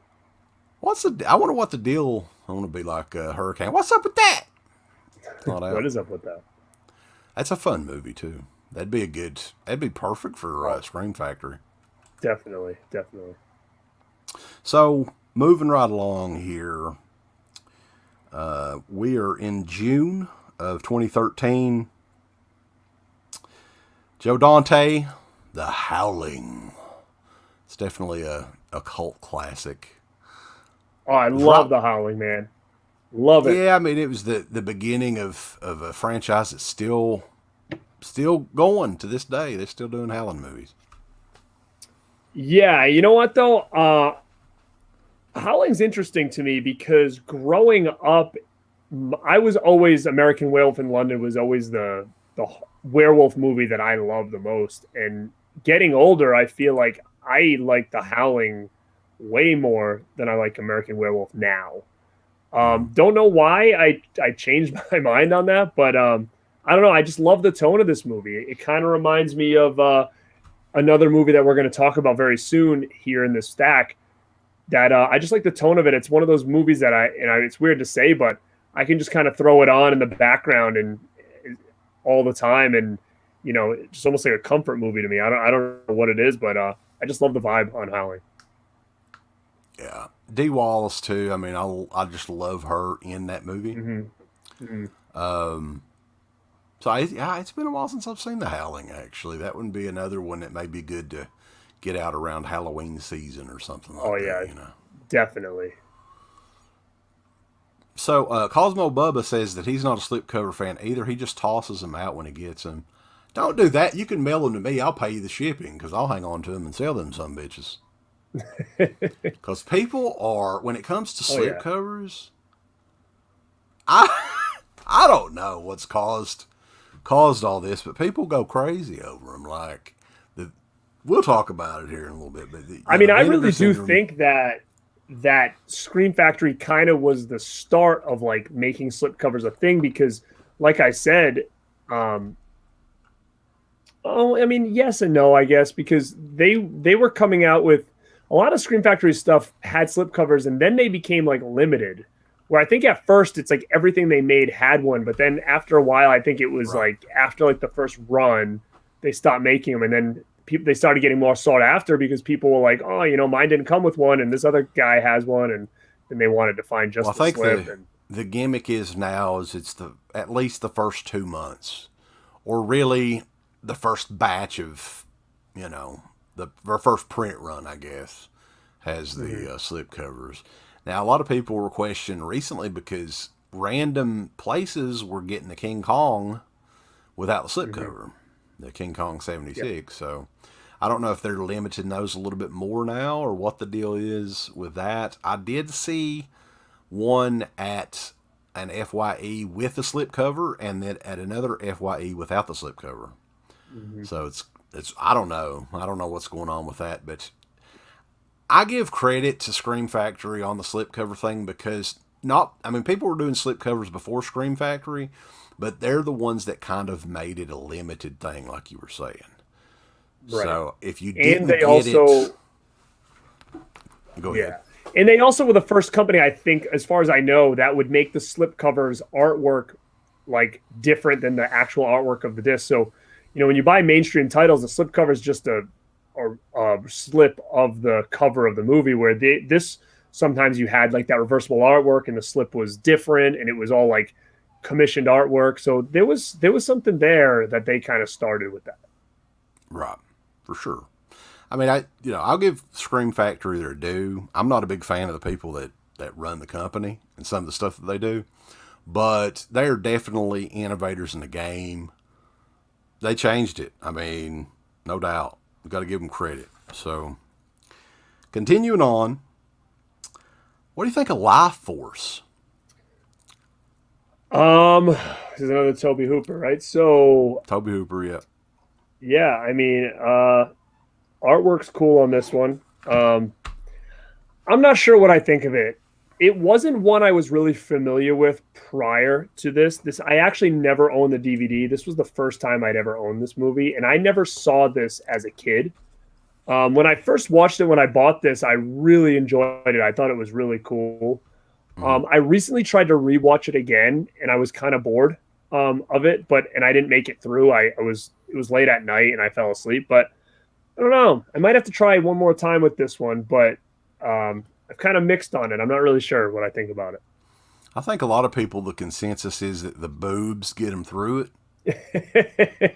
That was always very interesting to me when I first saw it. I was like, wait, she's going to be naked this whole time? You know? But yeah, I mean, I don't remember really enjoying the movie. I'd seen it a couple of times. Last time I watched it was the review when we reviewed it on the show back in the day. And it was one of the TriStar Pictures releases, which they did later on. That's one of them that I think it's the second year, but it was a Tobe Hooper movie as well, the Invaders from Mars remake. That one is out of print and it's going for nut. I mean, it's going for crazy money. Yeah. So it's a good movie, man. Yeah, I mean, it's kind of a fun movie. It's different for sure. It's been a long time since I've seen that, but well, I wonder how much. I think I still have my MGM DVD. I wonder if the Blu-ray is going for big money. I wonder if that's going for anything. It could. So I'd part ways with that. Check that out. Yeah. Life Force though. You know, I don't know if I ever have an interest in rewatching it, to be honest with you. They started doing like newer independent movies. The first one, Yeah. I actually have this on DVD, but I did not ever put it in the player and watch it. It's Dead Souls. Yep. Never saw it. Never I may have tried to watch it, but I wasn't really impressed too much with it. So that's all I got to say about And that. they would continue to do that for a little while. I don't know if they're still doing it with newer releases.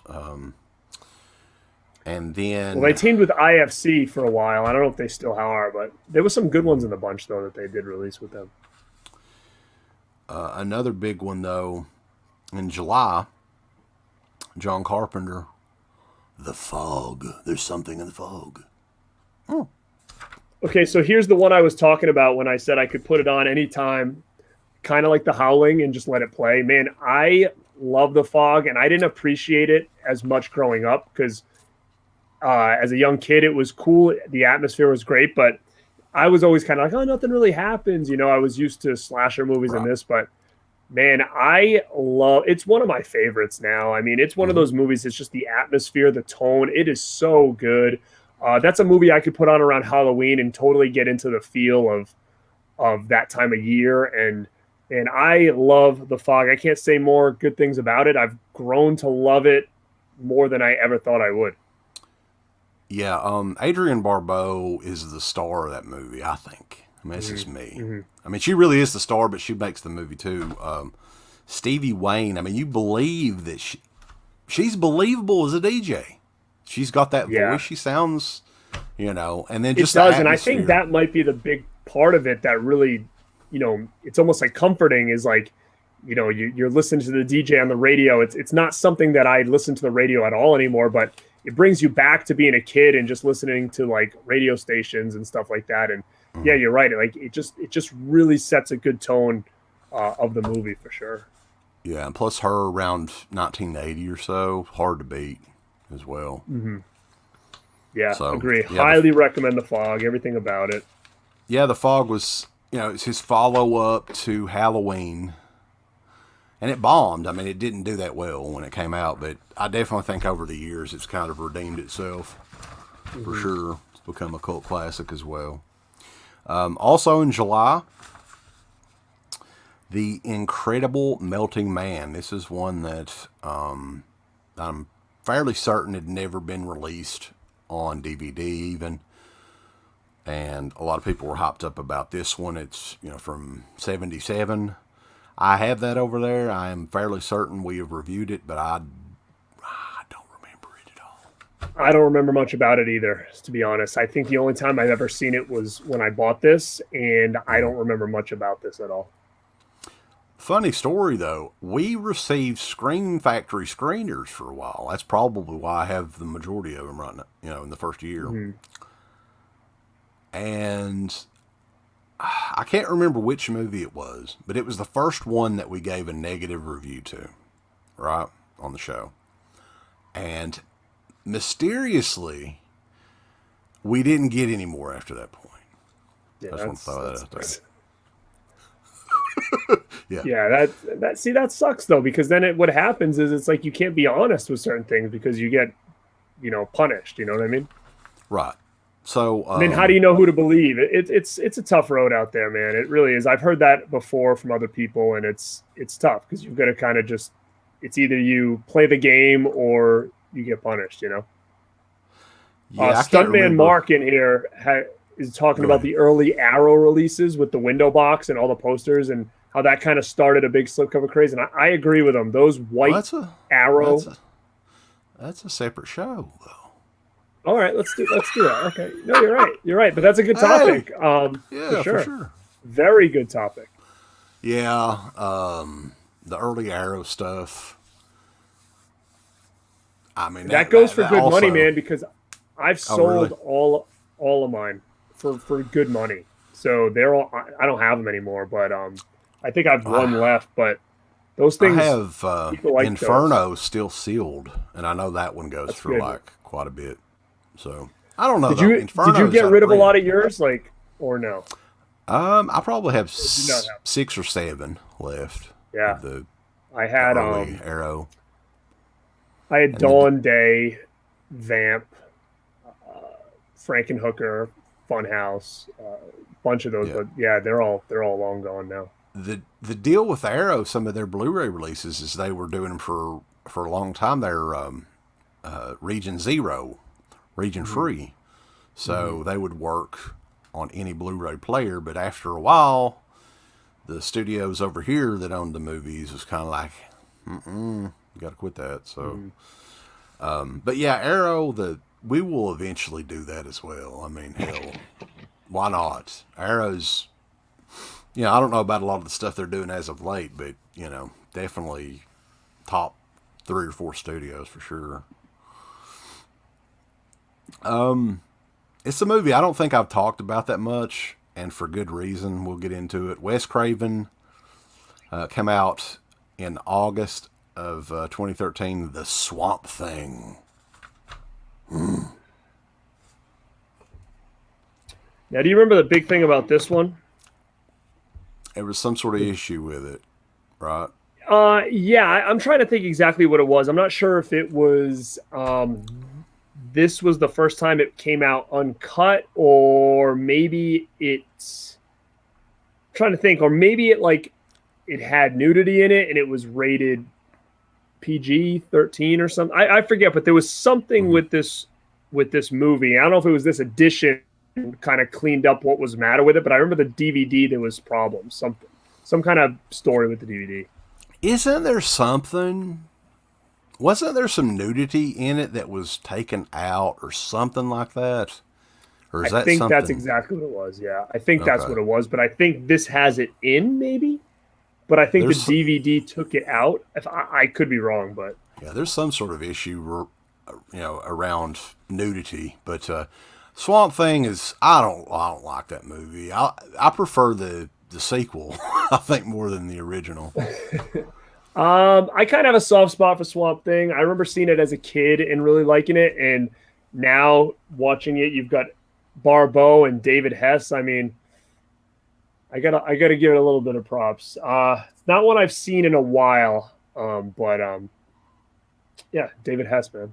You know, I think I have like the MGM DVD, and I'm fine with that. That's one that I just never want to go and rewatch again. It's probably the weirdest Wes Craven movie though. You wouldn't think that he would make that movie. It yeah. doesn't Oh seem no, like a Wes Craven movie definitely at not. all.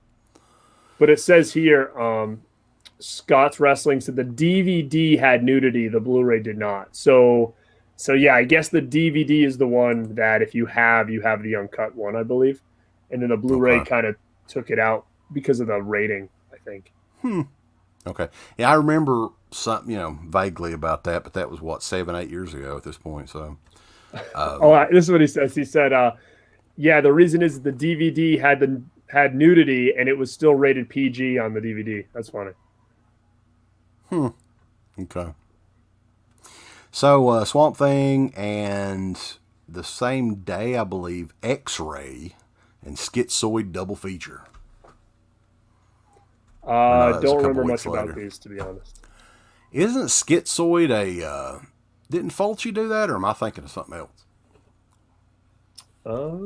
This is I might be thinking of something else. Fulci yeah, and this Scream is Factory don't really go together, I don't guess. you know what? I don't remember this at all. Klaus Kinski. If Christopher Klaus Lloyd. Kinski is in it, it's more than likely terrible. It's almost like Udo Kier. About anything with him in it, you can pretty much guarantee is terrible too. Sorry, Severin Films. I'm just saying, So, Dark We're almost done Angel. here, brother. We're almost up to the 1 year mark. We got like 3 more releases. Dark So this is Angel. reverse cover up. Yeah. I come in peace. It's all right. It's cool. 80s Dolph Lundgren. I think it's a pretty cool movie. I'd never seen it until I got this, and I thought it was pretty good. Very action packed. Yeah, I'm pretty sure I've never seen it. Oh, it's worth a watch for sure. Q the Winged Serpent. That was one, I'm fairly certain that was the very first release it ever got as well. I don't think that one was ever on DVD either. No, I think it was. I think I had the DVD for this. Oh, really? I really do. I don't anymore, but I'm pretty sure it had one. I'm almost positive. But Okay. Q the Winged Serpent is actually really, it's a good movie, man. It's so cheesy, but I like Larry Cohen and Michael Moriarty. I mean, I always kind of found Q a good one. Q the Winged Serpent, baby. Cockneys versus Zombies. Did you buy? You're hardcore as hell if you bought that. Oh shit! I've never seen it, dude. But look, it's the DVD. I don't even have it's not blue, so it's okay. Well, at least it's not the Blu-ray. It's not the Blu-ray, but I don't think I've ever watched it, dude. Honestly, you need to check it out. Maybe watch it tonight. It might be good. I highly doubt it. Yeah, this is another one of those like they came out with their newer title, but don't know. So yeah, we only got a couple more releases here. The double feature of Scanners 2, The New Order, and Scanners 3, The Takeover. Now, this is one that you can get right now for like crazy cheap, like $10 or something like that. Yeah, they're not bad. They're okay. I think it's probably worth the $10 for sure. Well, if you want to get the Scanners collection, I mean, that's part of it, and you can get the Scanner Cop movies. That's right. Vinegar Syndrome's coming out with. I mean, you can get the 2 and 3 for $10, but if you want 4 and 5 or whatever, that's going to cost you at least $60. Yep. Go figure. The last one, we're right at the 1 year mark, and this is a killer release. Everybody was pumped about this one too. George A. Romero's Day of the Dead. Had cool artwork here. This was cool. Great artwork. I actually bought from Nathan Milner the key art. It's a copy of it that he did without the logos and all that stuff on it because I liked it that much. I think that one and later on he did the Night of the Demons one. So picked those up from him at one show. Great edition there of Day of the Dead. It's a definite, like, as far as makeup effects and prosthetics and stuff like that, that time period for some reason was an all-time high. The effects work, like, Day of the Dead and Return of the Living Dead in particular. I think they came out around the same time period, within the same year. Just some great, awesome. The zombies look awesome. The gore. The tone of that movie is amazing, too. John Harrison's score. But, yeah, I mean, the Day of the Dead edition, I'd love to see. I don't know who owns that now, if they still own it or what the deal is. I think it's still in print. I'd love to maybe see them do a 4K of that. That'd be awesome. Mm-hmm. Do a remaster of it or whatever. That's one I would definitely check out in 4K. Like I said earlier, I'm a little picky with the 4Ks, but like that, Howling, Fog, like those are all movies that I would love. I would get in 4K in a minute. Yeah. So, it's a killer edition. And that wraps up the first year. I mean, think of that lineup there for 1 year. That's pretty crazy. Yeah, they do. It was insane at the time, and you got a lot of movies that were very sought after that you could not get on DVD. And as a collector, that was really collecting hardcore for a while. Like there was a lot of titles in here that I had never seen. So, besides getting all your favorites on these special editions and upgrades, and now you're getting some other classics that you just never were able to check out or whatever. And I just thought overall, like it was a great first year for sure. Oh, no doubt. The only problem with having a year like that is you have to kind of follow it and keep it up. Yeah, I'd be very interested. It does, but you know what though? I feel like year 2 is really strong as well. Yeah, I mean, we'll get into that whenever we do another one of these. I'm sure we'll do. People seem to love this sort of thing. So yeah, guys, let us know down below if you like this and you want us to do a follow-up, because it's relatively an easy kind of follow-up, because like I said, I've pretty much got everything for the first couple of years. So just to kind of have them over here and just talk about them one by one, it's pretty easy, and we can kind of go through what we were doing at the time. And there was a period of time where there was a store near me that was carrying these things, and I would go to there and just start pre-ordering a lot of this stuff if I didn't get the posters or anything like that. So definitely comment down below and let us know if you want us to for sure. I mean, like you said, the prep for this is not too bad, really. A lot of this stuff, we were doing the show around this time as well, and I remember just the barrage of releases, nonstop. They would make announcements almost every week. So we'll definitely do part 2 on this, the second year. If you guys enjoyed it, and we'll go through some questions here if you got another couple minutes. I can go. Okay. Hoax W said he 000. Sorry. Return to Swamp Thing is way better. He agrees. I think Return to Swamp Thing is just, it's more goofy and just out there. I haven't seen that movie in a long time, but I do remember kind of liking the sequel better for some reason. Somebody just came out with it on Blu-ray not too long ago, right? I'm not sure. Pretty sure. Yeah, I'm trying to think. I don't remember who it is. Someone will let us know, but yeah. Jerry is wanting us to talk about some out-of-print Scream Factory releases. I mean, we can mention some of the crazy priced ones. You probably know more than I do, man. I don't really know. Besides like Terror Train and like that, like is Burning out of print? I don't know. I'm not sure about Burning. I know one of the more expensive ones is the Return of the Living Dead that they come out with just a few years ago. That one is going for big money. And I heard a rumor that if you've got it and you want to make the most out of it, you should probably sell it pretty quick. Oh, boy. There's a few, though. I mean, a lot of the ones with the slipcover, the Thing, the limited edition Thing. There's a lot of them they released around the same time frame there. Lady in White is one that's worth quite a bit. I actually think the Garbage Pail Kids one is worth, there's a lot of weird ones like that. Invaders from Mars. They did the Ghoulies double feature. Those are kind of valuable. So there's plenty. There's probably ones that from the first year that's probably out of print at this point, but I don't know. I know the ones with the slipcover are worth, at least what you paid for them, probably double or triple.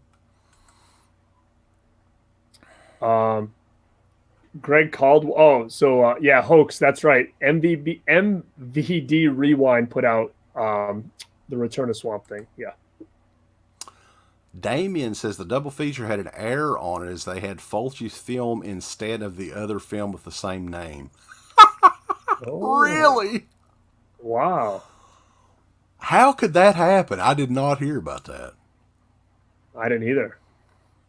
So, which film did they have rights to? If they didn't have the rights to the Fulci movie, they could be in some deep shit. Or could have been. I don't know, man. That's interesting. I'm not sure. I'll have to do some research on that. Jerry again says, I'm not on the bandwagon of replacing my Blu-rays with 4Ks. A lot of the 4Ks don't look that great anyway. Yeah, I mean, if it's something that I don't have, I would rather just get it on 4K. But like a lot of what Scream Factory's doing now with all their 4Ks are just stuff that's already been out. And I really think that that's lame that they're doing it that way. Instead of, let's like King Kong 76. Just release it in a Blu-ray 4K combo. Don't have the Blu-ray even out there. You know what I'm saying? But but I'm the same way. I'm not going to rebuy everything in 4K. No, I have certain ones I would, but there's a lot I wouldn't, for sure. Like I wouldn't get Life Force in 4K. Like I wouldn't go there. This is an interesting one from Greg Caldwell about Gleaming the Cube. He says that it's showing this month on the FX Movie Channel. It was uncut and in high definition. Wow. Also, there is a new DVD that is out overseas that I saw one of the online retailers was carrying. So whatever the rights issue was for Gleaming the Cube, maybe they've got that resolved. That's great. So that would be a cool one for sure. I think it'd be awesome double feature to do Gleaming the Cube and Prairie of the Roller Boys, Scream Factory or Shout Factory. One of those. That would be killer, man. I'd love it. Yeah. I'd love that. Greg's got another one here. The Sleepaway Camp sequels are both pretty expensive. Yeah, I love that series, man. I have all three of them, and it just looks really cool together with the slip covers, and they kind of match the artwork to, go together. Great additions. The correct schizoid would be a 1980 American psychological horror film directed and written by David Paulson, also known as Murder by Mail. But you may check the Blu-ray that you got, Garrett. You might have one of them that has the wrong movie on it. Yeah, I'll have to check it out for sure, because this was probably one that I had gotten right away. So I'll definitely check it out. Wonder This World 97 is saying the Blue Underground has been annoying with their 4Ks. Blue Underground, for whatever reason, they're just re-releasing the movies that they have already had out and re-released numerous times before. I don't really get it, because they're doing 4Ks of... This is just odd. You've got 4Ks of Maniac Cop 2 and Maniac Cop 3 that are coming. It just must be what they have the rights to, I guess, because and I have not bought any of the 4Ks yet, even though you did say that they look really good. I almost and I'm so wrong, but a part of me almost feels like I just bought them all on Blu-ray, but it's been a while, but for whatever reason, it feels like yesterday for me that I bought all these things on Blu-ray, and I'm not ready to upgrade to 4K. I can understand that. It kind of sucks because their Blu-rays look amazing. The packaging on them are really, really cool. But it's the same movies that you've already got. I think if they would have, gotten a couple of films that they'd never released before and did 4Ks of those, more people would probably purchase them or whatever. Well, I will say that I do not own Dead and Buried or Two Evil Eyes on Blu-ray. If they even had a Blu-ray, I think they did, but I only own both of those on DVD, so I will upgrade those to 4K, those two titles for sure. Yeah, I know they put some big money in Dead and Buried, the remastering process on that. And that's one that they have not re-released in a long time, I don't believe. Jerry, again, says, I grabbed a bunch of Scream Factories before they went out of print a while back. I recently looked up parts 2 and 3 of Sleepaway Camp, and holy shit! Wow. Sleepaway Camp 2 is going for around $250. Yeah, that's crazy. That's crazy. At some point in time, too, what I always say is, if it's going for that money, at some point, there's going to be new releases of those. And the same thing with Return of the Living Dead. You're right. I think Return of the Living Dead, I think there's like some steelbooks and shit out anyways that you can probably get. I think I remember passing on one, but you're right. But at the same time, I kind of had the same feeling when I sold my Dead Alive Blu-ray, thinking that this thing was going to get re-released. And it's been, 5 years? And nothing without anything. It ain't funny. It's kind of sad. The Severin had the posters that they come out with, and one of them had 4 flies on it, right? For four flies on Gray Velvet.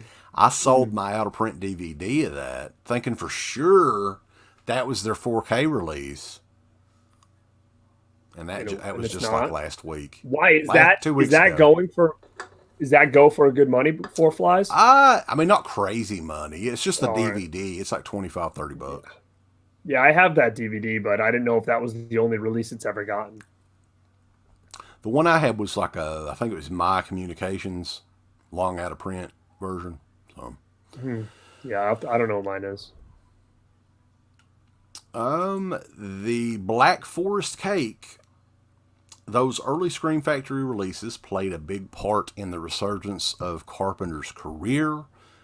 Same with helping people lesser known like Romero, Hooper, and Craven titles and giving many of those films a new cult status.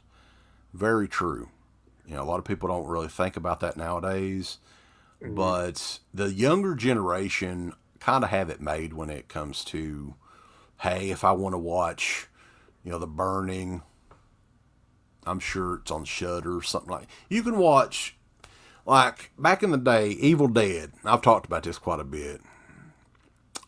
Up until I was about 15, 16 years old, I didn't even know there was a Evil Dead 1 because all the video store ever had was Evil Dead 2. It's just a different time. I mean, you can watch a lot. Yeah, and definitely, going back to when I said it, what made me want to do this video and listen to Christian's video and stuff like that. Like a lot of these titles that were released were people, around that age that were seeing these movies for the first time, and there was a lot of hype behind Scream Factory and these releases and stuff like that. So, that for people that are at that younger age, like that might have been their first introduction to like The Burning and all these other movies where, we had like the DVDs back in the day of these things. So I think it was smart, like he just said. I think it did get a little resurgence for a lot of that younger generation to kind of see these movies for the first time and gain a new appreciation for them for sure. And at the same time, too, I think a lot of the younger generation kind of dismiss a lot of movies that we kind of held up because there is so much more out there to watch, Whereas when we were kids, we probably watched Friday the 13th Part 6, 20 times, 30 times. And now there's just so much out there that you can watch. I mean, it's ridiculous. So. Yep. Jerry, I didn't get the Vinegar Syndrome stuff yet. Have you got a shipping notice or anything? Nope. Me neither. But I know people that have, so I don't know if they were subscribers and maybe they got it early, but no, I haven't got any shipping notice on my stuff. I do know that Uncle Bill has, it's going to be on Patreon tomorrow. He already got his stuff because he got whatever the bundle thing was, right? They shipped those first. Yep. So he's got part 1 of his unboxing video. And I'm just going to leave y'all hanging because the story that comes out of this shit, it could only happen to Uncle Bill. Okay. He would be the only person that would be lucky enough for this shit to go down if it actually goes down the way that he says it's going to go down. So DEADPIT on Patreon.com if you want to hear the first part of the story on that. Yeah, James, I'm like you, man. Like some of this shit that's coming out on 4K, like Blood for Dracula, or whatever the hell it is, and Scanner Cop, and I mean, even some of these movies are good. I'm not saying that, like Deadly Games is in 4K and all that, but yeah, some of the classics. Not even talking about horror classics like none of the Friday the 13th, none of the Nightmare on Elm Streets. Phantasm, none of that's in 4K. The Godfather, like he mentioned on here, is not in 4K. So it's kind of weird, really. But I think the boutique labels, that's kind of their thing. Like they put out there what you don't think should be out there in a way, and it just appeals to that niche audience. Yep.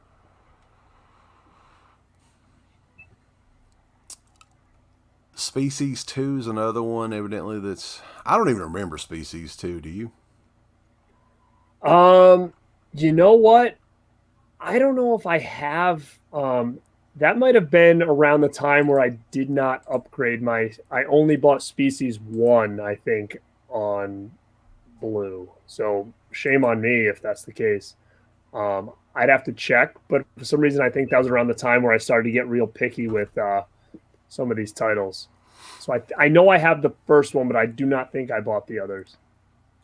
Well, it's like after a point in time, too, and we'll talk about this whenever we do the second part of this, they're just doing so much stuff, and a lot of this crap, like, you know it's going to be something you'll never watch, like some of the independent movies and stuff like that. So you kind of got to be a little bit more selective, especially when they're coming out with so much stuff.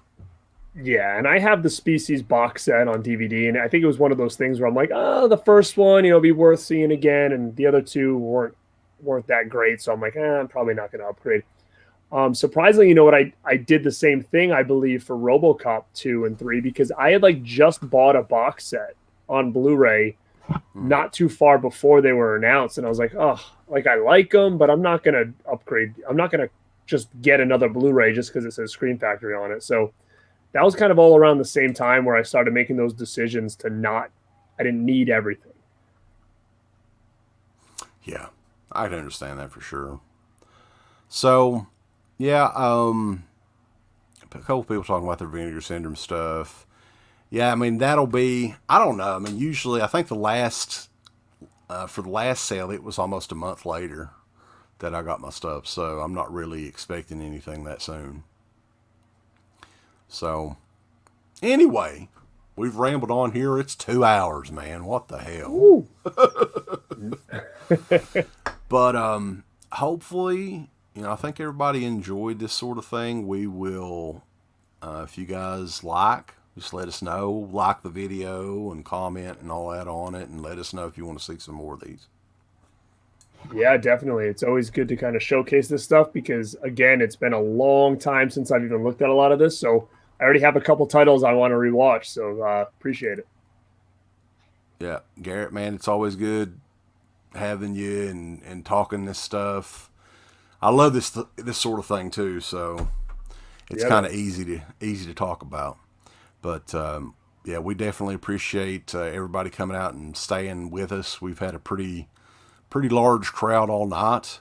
So we will definitely, I think a week from tomorrow night, we're still planning on doing the Severin thing, if you want to do it.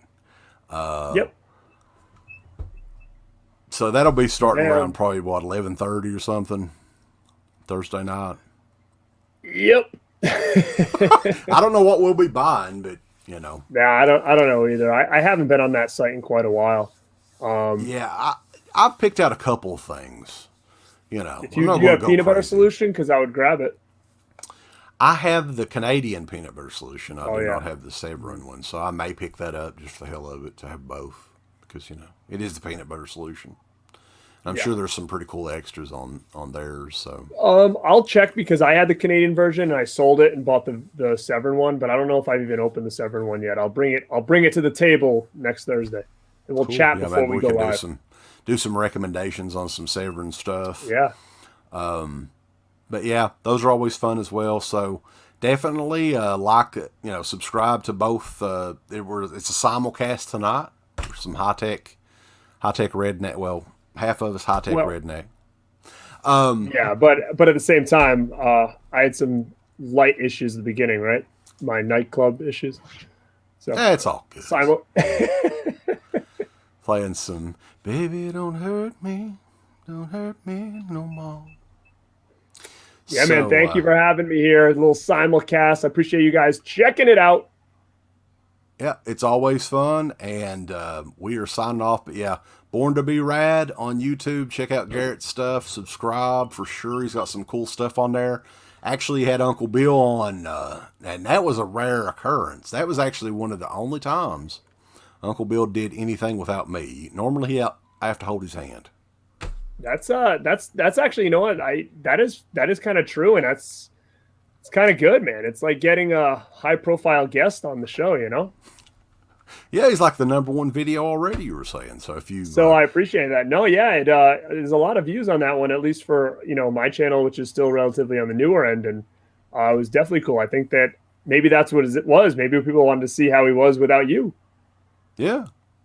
So it was definitely a good talk. So if you guys haven't checked it, go look at it. It's like Team Edward and Team Jacob. There's Team Uncle Bill and Team CK. So you got the Team Uncle Bill crowd. All right. Well, you all have a good night. And Garrett, I will see you next week. All right. Later. All right. See you guys later. Bye. Thank you to all of our supporters on Patreon.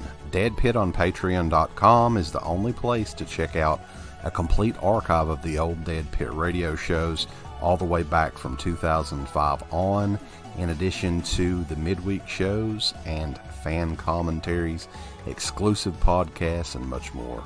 DEADPIT on Patreon.com if you're interested. Tiers start at only $1.